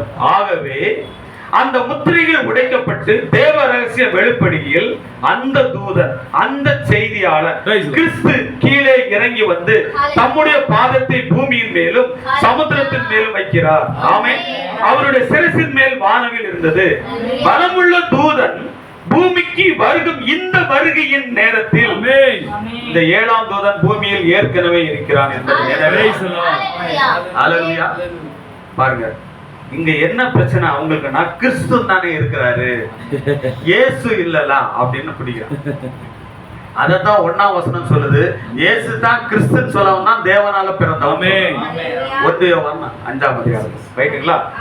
அதுக்கப்புறம் சொல்றாரு, யோவான் செய்தியை கொடுத்து கொண்டிருக்கும் பொழுது அதே சமயத்தில் மேசியா வந்ததுக்கு இது ஒத்துதான் இருக்கிறது. அல்லேலூயா. இப்ப என்னக்குள்ள ஒரு கேள்வி, தீர்க்கதரிசி இதை சொல்லிட்டார். மேசியா வரும்போது யோவான் என்ன சொன்னார் அப்படின்னா, இதோ உலகத்தின் பாவத்தை சுமந்து இருக்கிற தேவாட்டுக்குட்டி. அதே போலதான் இவரும் சொல்றார். என்ன சொல்றாரு அப்படின்னு பாருங்க. உங்களால அத இப்ப நான் முத்திரை தான் வாசிச்சேன். நீங்கள் புத்திசாலிகள், ஆகாயத்தில் எடுத்துக்கொள்ளப்பட்ட செய்தியில 156 பேராவாசி. நீங்கள் புத்திசாலிகள், நீங்கள் குருடர் அல்ல, விரோத மனப்பான்மை கொண்டு இவைகளை கூறுவதாக நீங்கள் எண்ணிவிட வேண்டாம். இவைகள் உங்களுக்கு ஜீவனாய் இருப்பதால் உங்களுக்கு சொல்லுகிறேன். அல்லேலூயா. அதுக்கப்புறம் ஒரு முக்கியமான விஷயத்தை கேளு. இவை சரி என்னும் உறுதி எனக்குள் இருப்பதால். அல்லேலூயா. யார் சொல்றா? தீர்க்கதரிசி சொல்றார். இவை சரி என்னும் உறுதி எனக்குள் இருப்பதால் கூறுகிறேன். நான் இவைகளை உங்களுக்கு எடுத்து கூறாவிட்டால் ஆண்டவருக்கு கணக்கு ஒப்பிக்க வேண்டும். தெய்வீக சுகமளித்தல் என் ஊழியம் ஜனங்களை சிந்தையை கவர்வதற்கென அளிக்கப்பட்டது. அதை தொடர்ந்து இச்செய்தி வரும் என்று எனக்கு தெரியும். அது வந்துவிட்டது. 7 முத்திரைகள் திறக்கப்பட்டு ரகசியங்கள் வெளியான போதுதான் இச்செய்தி வந்தது. அல்லேலூயா. இப்போ 7 முத்திரை எப்ப திறக்கப்பட்டுச்சு? 63. 6 வாரம் எப்ப வந்துச்சு? 63. எப்ப வந்துச்சு? 1963. உறுதியாகுது. இப்ப அந்த 6 வாரம் 1963 வந்தது. ஆண்டவருடைய வருகை 1003 வந்ததுங்கிறது செய்திலையும் தீர்க்கதரிசி ஆகாயத்தில் எடுத்துக்கொள்ளப்படும் செய்திலையும் இதுலயும் ப்ரூஃப் ஆகுதா உங்களுக்கு? ஆமென். இங்க என்ன சொல்றாருன்னா 7 முத்திரைகள் திறக்கப்படும் போதுதான் அச்செய்தி வந்ததுன்னு சொல்றாரு. ஆமென். தீர்க்கதரிசி அதே செய்தி என் ஊழியத்தை தொடங்கும் போது அல்ல, முத்திரை திறக்கும் போதுதான் இச்செய்தி வந்தது. அல்லேலூயா. ஆனா இங்க பாருங்க, இன்னொரு விஷயத்தை சொல்றேன் பாருங்க. இது இந்த வருஷத்தை நம்ம சொல்லல, இந்த வருஷத்தை யார் சொன்னார்னா தீர்க்கதரிசி தான் சொல்றாரு. எப்படி சொல்றாரு பாருங்க. இப்போ இவனை ஏன் அடிச்சிட்டேன்? பக்கத்துல இருக்கிறனால தான் அடிச்சேன் நான். கரெக்டுங்களா? இவன் என் பக்கத்துல இருக்கிறான், அதனால அடிச்சிட்டேன். அப்ப அடிக்கும் போது படுது. ரைட்டுங்களா? இவன் இல்லைன்னா இவனை அடிக்க முடியுமா?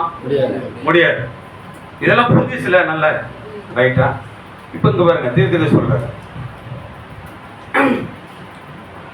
அதுதான் குற்றச்சாட்டு செய்தியில சொல்றார்.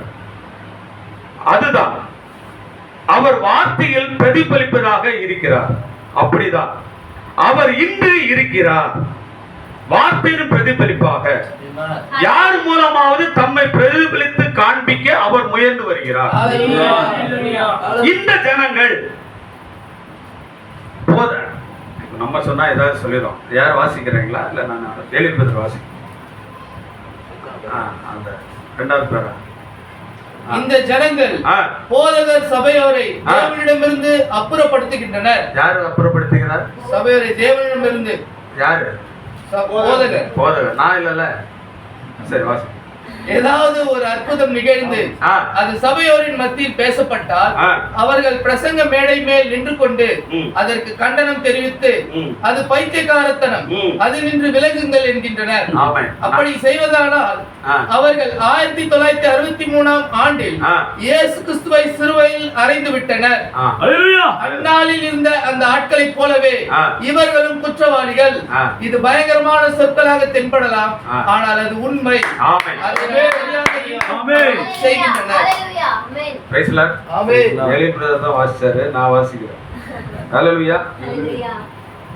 இப்ப இது யாரு சிலுவையில இறந்தாங்கன்னா, அன்னைக்கு சிலுவையில இறந்த அதே ஆவிதான் இன்னைக்கு அறையுது. ஒண்ணு. 2வது, இது நான் குற்றவாளியா சொல்லல, சொன்னதே தீர்க்கதரிசி தான். நான் குற்றப்படுத்துகிறேன்னு சொல்றேன். இப்ப எனக்கு ஒரு கேள்வி. தீர்க்கதரிசி 1909 வந்தார். அப்போ அவர் வீட்டுல அக்கினி சம்பவம் வந்துச்சு. 1933 அவர் ஓகையா நதிக்கரையில இருக்கிறார். அப்பவும் அக்கினி ஸ்நானம் வந்துச்சு. அப்பவும் ஒரு வார்த்தை சொல்லுது. யோவான் ஸ்நானகன் முதல் வரியில யோவான் ஸ்நானகன் எனக்கு முன்னோடியா இருந்தது போல உன்னுடைய செய்தி முன்னோடியா இருக்குன்னு சொல்ற. 1950 இந்த போட்டோ எடுக்கப்பட்டது. ஆமென். தலைக்கு மேல இந்த போட்டோ அக்கினி சம்பந்தம் இருக்கிற போட்டோவை எடுக்கப்பட்டுச்சு. இப்படி அவரை பிரத்யட்சப்படுத்தின சில வருஷங்கள் இருக்கு. தேவன் வந்து நின்ன வருஷங்கள். ஆனா இவ்வளவு வருஷத்தை விட்டுக்கிட்டு தேவன் தீர்க்கதரிசி எதுக்கு 1963 அப்ப முதலாவது முறை இயேசு கிறிஸ்து பூமியில வரும்போது அவர் சிலுவையில இறந்தாங்க. அப்ப இரண்டாவது முறையும் 1963 சிலுவையில இறந்தாங்கன்னா அப்ப இரண்டாவது முறை அவர் அங்க நின்னுக்கணும்ல. ஆமென். உண்மைதானே? கேட்டீங்களா? ஒருத்தர் இல்லாதபடி ஒருத்தர் சிலுவையில இறங்க முடியாதுல்ல. அப்ப தீர்க்கதரிசி என்ன அவரே அந்த வருஷத்தை மென்ஷன் பண்றாரு. ஆமென். இப்ப நாங்க வந்து சேர்க்கிற இந்த வருஷமும் நீங்க சிலுவையில இருந்த வருஷமும் ஒண்ணாகுது. நாங்க சிலுவையில அறையில நாங்க வந்துட்டாருன்னு சொன்ன வருஷம் 1960. நீங்க சிலுவையில இருந்த வருஷமும் 63. ஹalleluya. உண்மை. இதுல எந்த மிஸ்ஸும் ஆகல. ஆமென். இப்ப பாருங்க இங்க தீர்க்கதரிசி எப்படி சொல்றாரு பாருங்க. இங்க பாருங்க. பிரச்சனை என்னன்னா இந்த செய்தியை சார்ந்து இருக்காதனால தான் பிரச்சனை. ஆமென். பாருங்க இப்போ என்ன செய்தி அப்படின்னா தேவன் எங்களோடு இருந்தால் அற்புதங்கள் எங்கே?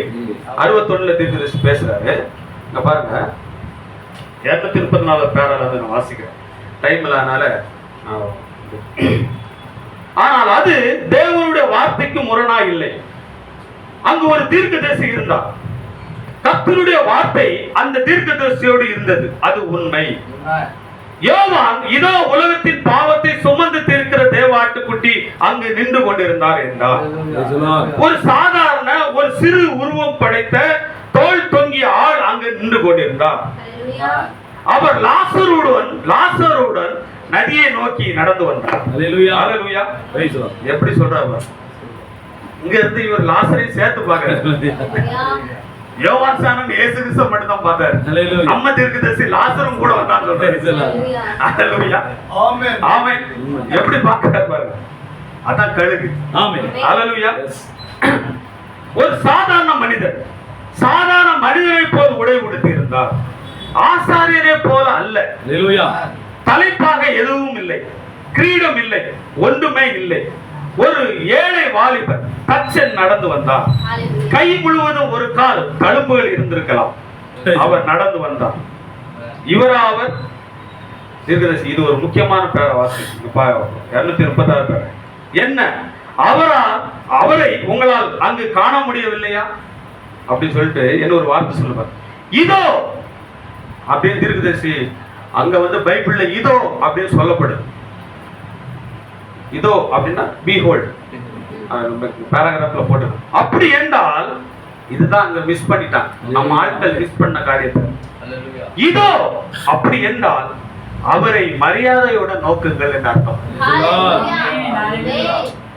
ஒவ்வொரு வார்த்தைக்கும் நம்ம தீர்க்கதரிசி தான் விளக்கம் சொல்றேன். அந்த வார்த்தையினுடைய சாராம்சம் உனக்கு புரியாதனால தான் நீ அசால்ட்டா பேசுற.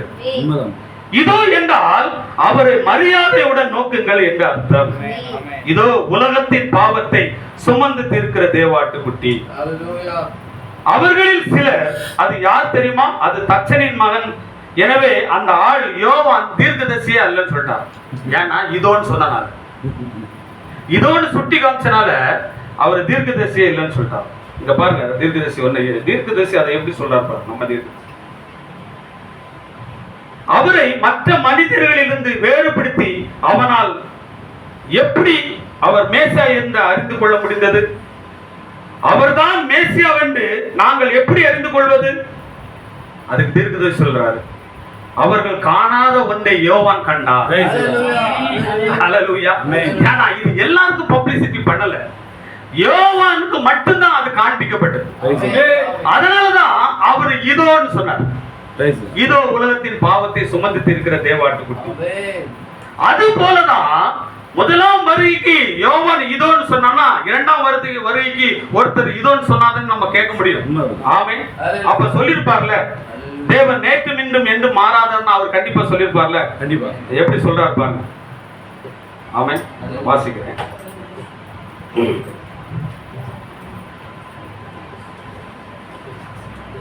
அதாவது சபினோ கான்பியால நடந்த சம்பவங்கள்ல உங்களுக்கு எல்லாத்துக்கும் தெரியும். நான் முக்கியமான பேரா மட்டும் நான் வாசிக்கிறேன். ரைட்டுங்களா? இது ஃபுல்லாகவே வாசிக்க முடியாது, நிறைய இருக்கு. 147வது பேரா என்ன செய்தினா, மலையின் மேல் உள்ள கவர்ச்சி. மரணத்தை காண முடியாத எல்லாமே தொடர்ச்சியாக தன்னை வெளிப்படுத்தி கொண்டு வருகிறது. அது நடக்க தொடங்கின முதற்கொண்டு இயேசு நம்மை பார்த்து கொண்டு கொண்டுள்ள புகைப்படம் வரைக்கும். யார் சொல்றாரு? அல்லேலூயா. என்ன சொல்றாரு பாருங்க, இயேசுன்னு சொல்றாரு. இயேசு நம்மை பார்த்து கொண்டு நின்று கொண்டுள்ள புகைப்படம் வரைக்கும். இப்பொழுது சரியாக சூரியன் அஸ்தமான மாலையில் சூரியன் அஸ்தமான வெளிச்சம், சாயங்கால வெளிச்சம் வந்துவிட்டது. தேவன் தம்மை உறுதிப்படுத்துகிறார். அது என்ன? தேவனும் கிறிஸ்துவும் ஒருவரே. அல்லேலூயா. என்ன சொல்றாரு பாருங்க, தேவனும் கிறிஸ்துவும் ஒருவரே என்னும் உண்மையாகும். நீங்க வாசிங்க. இது 147. 147வது பேரா. மரணத்தை காண முடியாத எல்லாமே தொடர்ச்சியாக தன்னை வெளிப்படுத்தி கொண்டு வருகிறது. அது நடக்க தொடங்கின முதற்கொண்டு இயேசு நம்மை பார்த்து கொண்டு நின்று கொண்டுள்ள புகைப்படம் வரைக்கும். இப்பொழுது சரியாக சூரிய அஸ்தமன மலையின் சூரிய அஸ்தமன வெளிச்சம், சாயங்கால வெளிச்சம் வந்துவிட்டது. தேவன் தம்மை உறுதிப்படுத்துகின்றார். அது என்ன? தேவனும் கிறிஸ்துவும் ஒருவரே என்னும் உண்மையாகும். ஆமென். அந்த வெள்ளை எத்தனை பேர் நாம் வெளிப்படுத்தல் 1ஆம் அதிகாரத்தில் பேசின விதமாக இந்த வெள்ளை. ஆமென். அல்லேலூயா. தீர்க்கதரிசி சொன்ன வெள்ளை இதுதான். ஆமென். இது உலகத்துக்கு வெள்ளை. ஆனா தீர்க்கதரிசி என்ன சொல்றாரு பாருங்க. நாம் வெளிப்படுத்தல் 1ஆம் அதிகாரத்தில் பேசின விதமாக அவருடைய தலையின் மேல் இந்த தலை அங்கியை கண்டீர்கள். ஆமென். பாருங்கள், சகல அதிகாரமுடைய பிரதான தேவன், வேறே சத்தம் இல்லை, வேறே தேவன் இல்லை, வேறே ஒன்றும் இல்லை. தேவத்துவம் சரீர பிரகாரமாக அவருக்குள் வாசமாய் இருக்கிறது. தூதர்களே அவருடைய தலை அங்கி. ஆமென். ஆமென். இது உலகத்துக்கு வெள்ளை, ஆனால் நமக்கு இது தூதர்கள். ஆமென். அல்லேலூயா. அல்லேலூயா. அல்லேலூயா. இந்த இத ஒண்ணு வாசிங்க.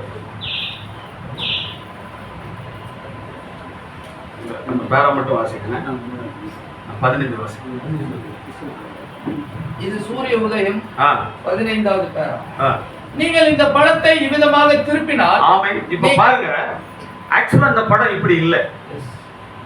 ஆமென். இந்த படத்தை தீர்க்கதரிசி எப்படி சொன்னா, வலது பக்கமா திருப்ப சொல்றேன். இந்த படம் எப்படி இருக்குன்னா, இந்த இது வந்து இந்த பக்கம் வரும். அல்லேலூயா. ஆமா. ஒரே நிமிஷம். இங்க பாருங்க. இது வந்து இப்படிதான் இருக்கு. இதுதான் போட்டோ. இது வந்து கீழே கடல். ரைட்டுங்களா? இது வந்து கடல். இது வந்து இந்த போட்டோ எடுக்கப்பட்டது இப்படிதான். இருக்குது. அது வாசிக்கிறது. நீங்கள் இந்த படத்தை இவ்விதமாக திருப்பினால், அவர் சொல்றாரு, இவ்விதமாக திருப்பினால் நீங்கள் கிறிஸ்துவை காணலாம். நீங்கள் கிறிஸ்துவை காணலாம். அல்லேலூயா.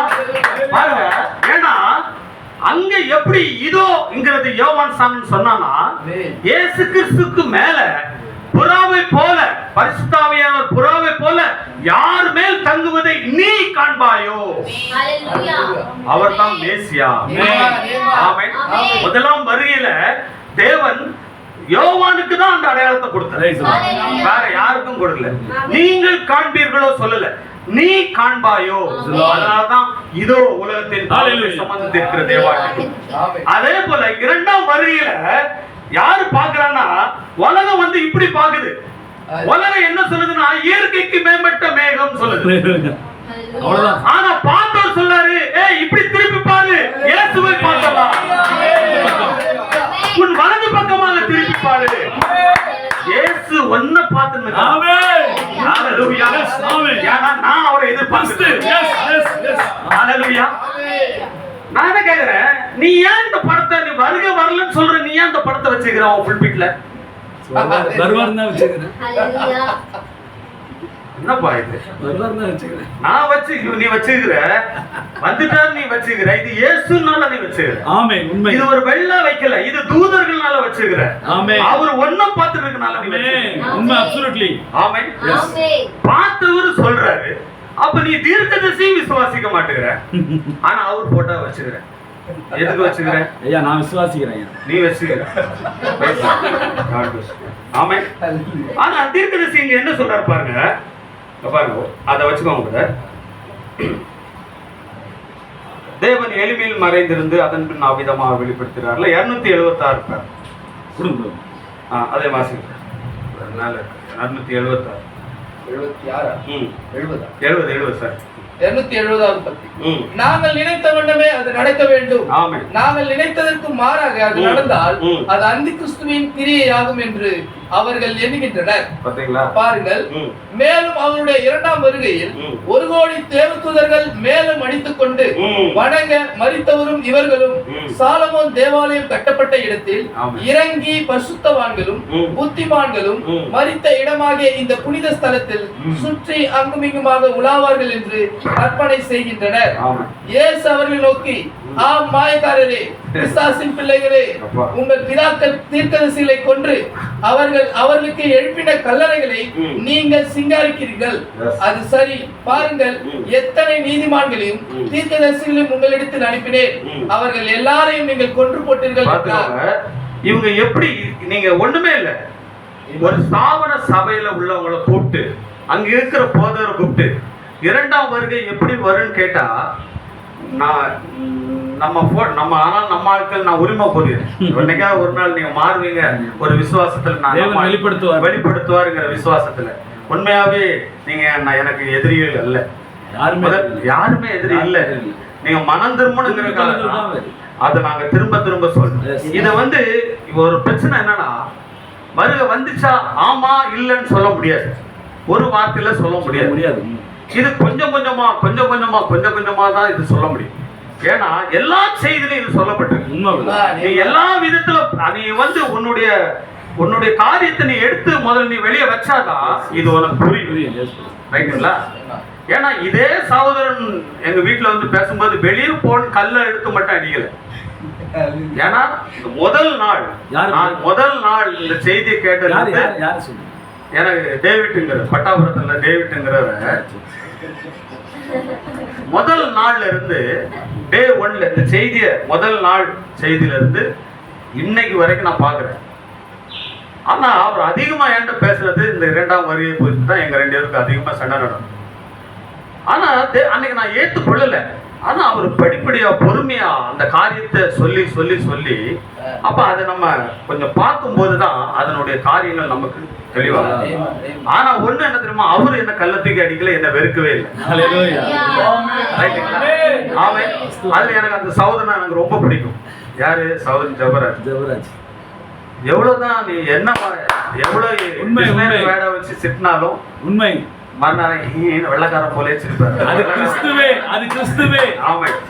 ஜபராஜ் அல்ல. எவ்வளவு பேசினாலும் நம்ம ஆப்போசிட்டா ஒண்ணு பேசுவார்னு பார்த்தா அழகா ஒரு வார்த்தை சொல்லுவார், God bless you. அதுக்கு நீ செருப்பு கலத்தி அடிச்சுக்கலாமே. இதுவும் ஒரு ஸ்டைல் தான் நினைக்கிறேன். ரைட்டுங்களா? சரி, okay. Anyway God bless you brother. ரைட்டுங்களா? இந்த அன்பு இதான் நம்ம சொல்லலாம். நீங்க யாருமே எதிரி அல்ல.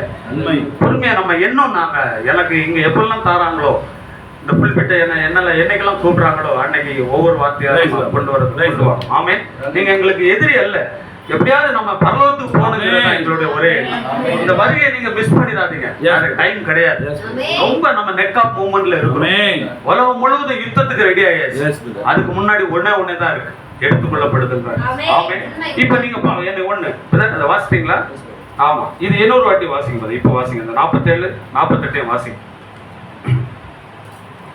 147வது பத்தி. மரணத்தை காண முடியாத எல்லாமே தொடர்ச்சியாக தன்னை வெளிப்படுத்தி கொண்டு வருகிறது.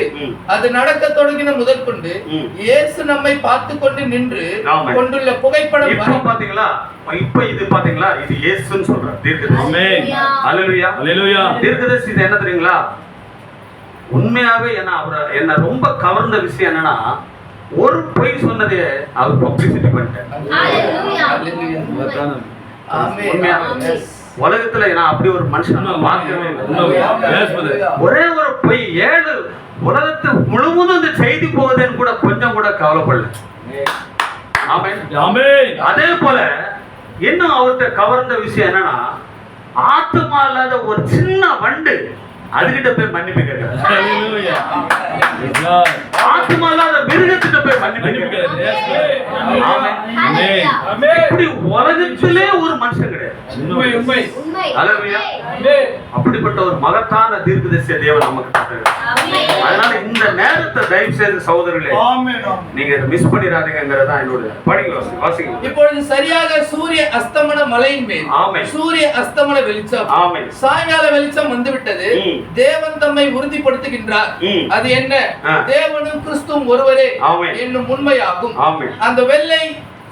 அந்த வெள்ளை எத்தனை பேர் நாம் வெளிப்படுத்தல் 1ஆம் அதிகாரத்தில் பேசின விதமாக அவருடைய தலையின் மேல் இருந்த தலை அங்கியை கண்டீர்கள்.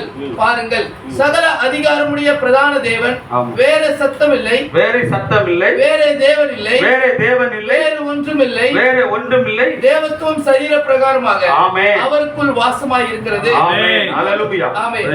தூதர்களே அவருடைய தலை அங்கி. சூரிய அஸ்தமன மலையில் நிகழ்ந்தது என்ன? தேவன் தமது வார்த்தையை உறுதிப்படுத்துகிறார். இந்த சந்தடி எல்லாம் அதை குறித்து தான். கவனிங்கள், அது வெளிப்படுத்தல் 10:1-7 முடிய வாக்களிக்கப்பட்டுள்ள வார்த்தையை தேவன் நிறைவேற்றுதலாம். 7ஆம் தூதனுடைய சத்தத்தின் நாட்களில் அவன் எக்காலம் ஊதுகிற போது தேவ ரகசியம் நிறைவேறும். வெளிப்படுத்தல் 10:1-7 வரைக்கும் மறைக்கப்பட்ட ரகசியம், கடைசி சபை காலத்துக்கு அளிக்கப்படும் கடைசி செய்தி இந்த காலத்தில் அப்படியே நிறைவேறுகிறது. லூக்கா 17ஆம் அதிகாரம் 30ஆம் வசனம். லூக்கா 17ஆம் அதிகாரம் 30ஆம் வசனமும் இததான் சொல்லுது. மனுஷகுமாரன் வெளிப்படும் நாளிலே. அது என்ன சொல்றேன்னா, தீர்க்கதரிசி வெளிப்படுவது என்றால் இயேசு இந்த நேரத்தில் எப்படி ஜீவிக்கிறார் என்பது புரியுதா? இதுதான் இயேசுன்னு சொல்றேன்.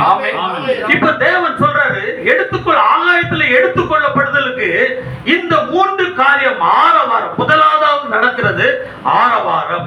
ஆரவாரம் என்பது மக்களை ஒன்று கூட்டும் ஒரு செய்தி. அல்லேலூயா. இரண்டாவதாக பிரதான தூதனுடைய சத்தம். இரண்டாவதாக சொல்றாரு, நான் சொல்ல தீர்க்கதரிசி சொல்றாரு, முதலாவதாக மக்களை ஆயத்தப்படுத்தும் ஒரு செய்தி, இரண்டாவதாக உயிரோடு எழுப்பும் சத்தம். யோவான் 11ஆம் அதிகாரம் 38 முதல் 44 வரை லாசருவை கல்லறையை விட்டு வெளியே வரும்படி அழைத்த அதே சத்தம். அல்லேலூயா. பாருங்க, ஆரவாரம் வந்துவிட்டது. 1963 முத்திரை திறக்கும் போதுதான் இந்த ஆரவாரம் வந்துவிட்டதுன்னு சொல்றாங்க. இரண்டாவதாக பிரதான தூதருடைய சத்தம் சொல்றாரு. ஆமென். இப்ப இங்கேயும் இந்த ஜனங்கள் மத்தியில ஒரு சின்ன குழப்பம் இருக்கு. என்ன குழப்பம் அப்படின்னா, தேவனுடைய வார்த்தை கூட்ட அர்த்தங்கள் உள்ளதுதான். சாபனத்துல மரித்திருந்தவர்களை எழுப்புறதுக்கு இது அடையாளமா தான் இருக்குது. ஆனா நம்ம நோவா நாட்கள் சொல்லும்போது நோவா நாட்கள்ல போயிடுவோம், லோத்து நாட்கள் சொல்லும்போது லோத்து நாட்கள்ல போயிடுவோம். அப்ப இங்க பிரதான தூதருடைய சத்தம் சொல்லும்போது தீர்க்கதரிசி அதை எங்க கொண்டு சொல்றாருன்னா, லாசருவே வெளியே வா என்று அழைத்த அதே சத்தம் சொல்றாரு. ஆனா வேதத்துல சத்தம் இருக்குது. வனாந்திரத்தில் கூப்பிடுற சத்தம் ஒண்ணு இருக்குது.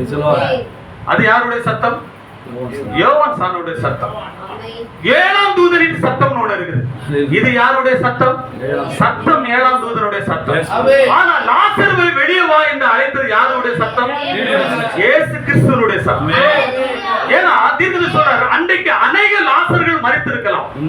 ஆனா இயேசு கிறிஸ்து எந்த லாசரை நினைச்சு கூப்பிட்டாரோ அந்த லாசர் தான். அது இயேசு கிறிஸ்துவால மட்டும்தான் முடியும்.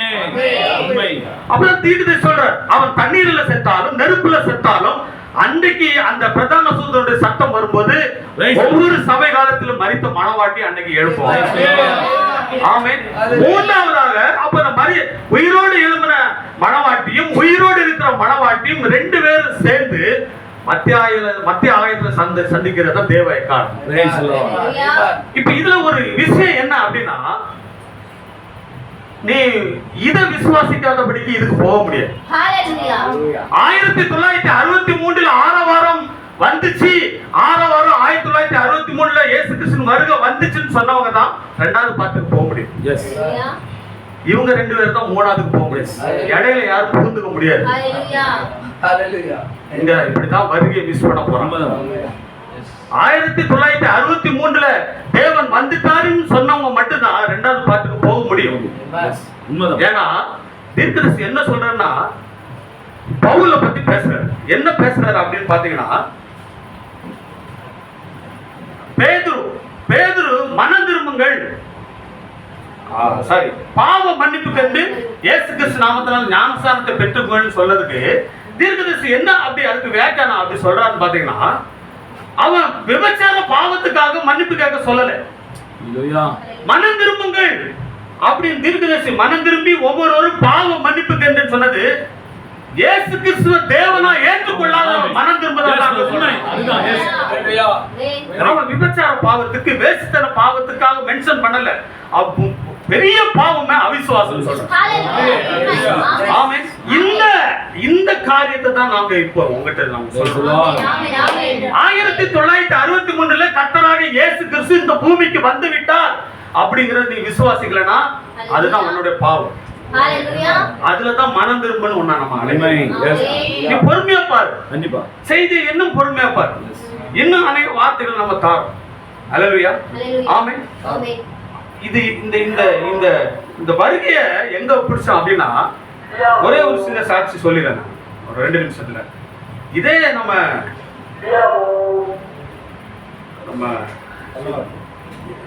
இவரு ஸ்டீபன் பிரதர் வீட்டுல ஒரு நாள் செகண்ட் கம்பியை பத்தி பேசுறது. அப்ப இனிங்கெல்லாம் வந்துட்டுங்கிறத ஸ்டீபன் பிரதர் எங்க பேசிட்டு நாங்க வரலன்னு சொல்லி பேசுறோம். நானும் எங்க கூட உள்ள சில சகோதரர்களும் சார், ஏன்னா இப்ப பேர் சொன்னாலும் பிரச்சனை நல்லது. அதனால சகோதரர் பேசிட்டு அப்போ எனக்கு ஒரு போன் வந்துட்டே இருக்கு. ஒரு மருத்துவ ஹெல்ப்புக்காக எனக்கு வந்து ஒரு பாஸ்டர் ஃபோன் பண்ணிட்டே இருக்காரு. நான் அதை இங்க சீரியஸா போனாலும் எடுக்க முடியல. அப்புறம் நான் என்ன பண்ணேன், அதை அப்படி கட் பண்ணிட்டே இருந்தேன். சரின்னு சொல்லிட்டு இங்கேருந்து அந்த அம்ஜிகரை சிக்னலுக்கு போகுது முன்னாடி திரும்ப கால் வந்தான். அப்புறம் தான் ஐயோ கால் வந்துச்சு, என்ன பிரதர் அப்படின்னு சொல்லி கேட்டா அவர் ஒன்றுமே சொல்ல, பிரதர் எப்படியாகும் ஒரு ஸ்டாண்டில் சாரி ஜிஹெச்சில் இருக்கேன், எனக்கு ஒரு ஹெல்ப் பண்ணுங்க பிரதர், டாக்டர் யாரா அப்படின்னு. சரி பிரதர் சொல்லி இந்த டாக்டரை பாருங்க அப்படின்னு சொல்லிட்டேன். அப்புறம் நான் எனக்கு ஒரு கேள்வி பிரதர், ஏன் ஃபோன் எடுக்க முடியலன்னா இப்படி இவங்க எப்படி பேசிட்டு இருக்காங்க பிரதர், செகண்ட் கம்மிங் வந்துச்சு அப்படின்னு. ஓஹோ நீ என்ன சொன்ன, வரலன்னு சொன்னேன். வரல சொன்னியா, ரொம்ப யோக்கியம் தான் நீ. போய் 123வது பக்கம் பிளவு மெசேஜ்ல 40வது பேரால படின்னு சொல்லிட்டு அனுப்பிட்டேன். வேற எதுவுமே எனக்கு சொல்லல. அல்லேலூயா. நான் நேரா போய் அந்த செய்தியை மட்டும் தான் வாசிச்சேன். ரைட்டுங்களா? அந்த எனக்கு அவரு இப்படி அப்படியெல்லாம் சொல்லல, அவர் வாசி சொன்னாரு. நான் வாசிக்கும் போது தேவன் அன்னைக்கு அதுக்கப்புறம் இவரை போய் குத்தி குடஞ்சி சொல்லியா முன்ன சொல்ல பண்ணால இப்ப சொல்லு, அதை சொல்லு, இதை சொல்லுன்னு சொல்லி அதுக்கப்புறம் நம்ம நிறைய காரியங்களை கர்த்தர் தெரியும்படியா திரும்ப. ஆமென். அதனால சகோதரர்களே, தயவு செய்து சொல்லப்பட்ட வார்த்தைகளை நீங்க வேதத்தோட ஒப்பிட்டு பாருங்க. நீ உண்மையாவே தீர்க்கதரிசி விசுவாசிப்பானா, தீர்க்கதரிசி நீ இடையில போய் கிராஜுவேஷன் எல்லாம் வாங்க முடியாது. டக்குனு போய் மத்தியாயத்துல போய் கிராஜுவேஷன் எல்லாம் வாங்க முடியாது. ஃபர்ஸ்ட் இயர் பாஸ் பண்ணாதான் second year, second year pass பண்ணாதான் தேர்ட் இயர் போக முடியும். நீ திடீர்னு ஒரு பரிசுவான மாதிரி அப்படி எக்ஸ்கியூஸ் பண்ணி அந்த அந்த ஈட்டி எடுத்து குத்திட்டு காத்திருந்தால அந்த மாதிரி சூழ்நிலையில போயிடா. ஆமென். அது யார் பிரதர்? ரோம சோல்ஜர். லாஸ்ட் மினிட்ல போய் நீங்க அந்த அந்த காரியம் முடிஞ்சுச்சுன்னா அவ்வளவுதான். அல்லேலூயா. இதுதான் உனக்கு இந்த இதான் ரட்சணியா. ஆமென். நம்ம எதையும் பேசல, நம்ம செய்தியில இருந்தா எடுத்து பேசுறோம். தீர்க்கதரிசி சொல்றாரு, இது இயேசுன்னு சொல்றாரு. நீ இதே நீ சொல்லு, இல்லாதது இதுக்கு ஒரு கமெண்ட் கொடுக்கறல்ல, இதை நீ கிண்டல் அடிக்கிறல்ல, இதெல்லாம் உனக்கு எதுல போய் முடியும்? ரைட்டுங்களா? நான் நிறைய வார்த்தைகளை கொண்டு வந்தேன். நான் என்னன்னு தெரியல, ரொம்ப நாகரிகமா பேசுறேன். ஆமாம், ஏதோ ஒரு சூழ்நிலை என்ன நாகரிகம், நான் ரொம்ப டென்ஷனா வந்தேன். அதனால எனக்கு என்னன்னா பாருங்க, 1963வது வருடம் நீங்கள் மறுபடியும் சிலுவையில் அறைந்து விட்டீர்கள். தீர்க்கதரிசி சொல்றேன், நம்ம சொல்லல. என்ன செய்தி? ஒன்னை நான் குத்தம் சாட்டுகிறேன்னு சொல்றேன். அன்றைக்கு அறைந்த அதே நபர்கள் சொல்றேன். அல்லேலூயா. அதனால அருமையான சகோதரனே, தயவு செய்து தேவ தூதன் தேவன் அவருடைய பரிசுத்தமான ஸ்தலத்திலிருந்து அவர் அதை விட்டு அவர் கீழே இறங்கினால்தான் நமக்கு ரட்சிப்பு. அதே போல நீ உன் பிடிவாதத்தை விட்டு இது என்ன இவங்க எதை பேசுறாங்கன்னு கொஞ்சம் பொறுமையா பார்த்தனா தேவன் உன்னை அதில் விடுவிக்க வல்லவராக. இதுல நீ நானும் பெரியவன் இல்ல, கர்த்தர் ஒருவரே பெரியவன். அவர் நமக்காக ஒரு தீர்க்கதரிசியை அனுப்பி மாபெரும் ரகசியத்தை உலகம் காணக்கூடாத மாபெரும் ரகசியத்தை தேவன் நமக்கு தந்திருக்கிறார். அப்படிப்பட்ட அந்த ரகசியமான நேரம் தயவு செய்து நீங்க போக்கடிக்காதபடி, இந்த கிருபையின் செய்தி நீங்க போக்கடிக்காதபடி, செய்தியை நிதானமா பார்க்கும்போது கர்த்தர் உண்மையாக உங்களுக்கு வெளிப்படுத்தி தருவார். ஆமென் ஆமென். மீனுள்ள பாகத்தை அந்த போதர் கையில் கொடுக்கிறேன். ஆமென். God bless you.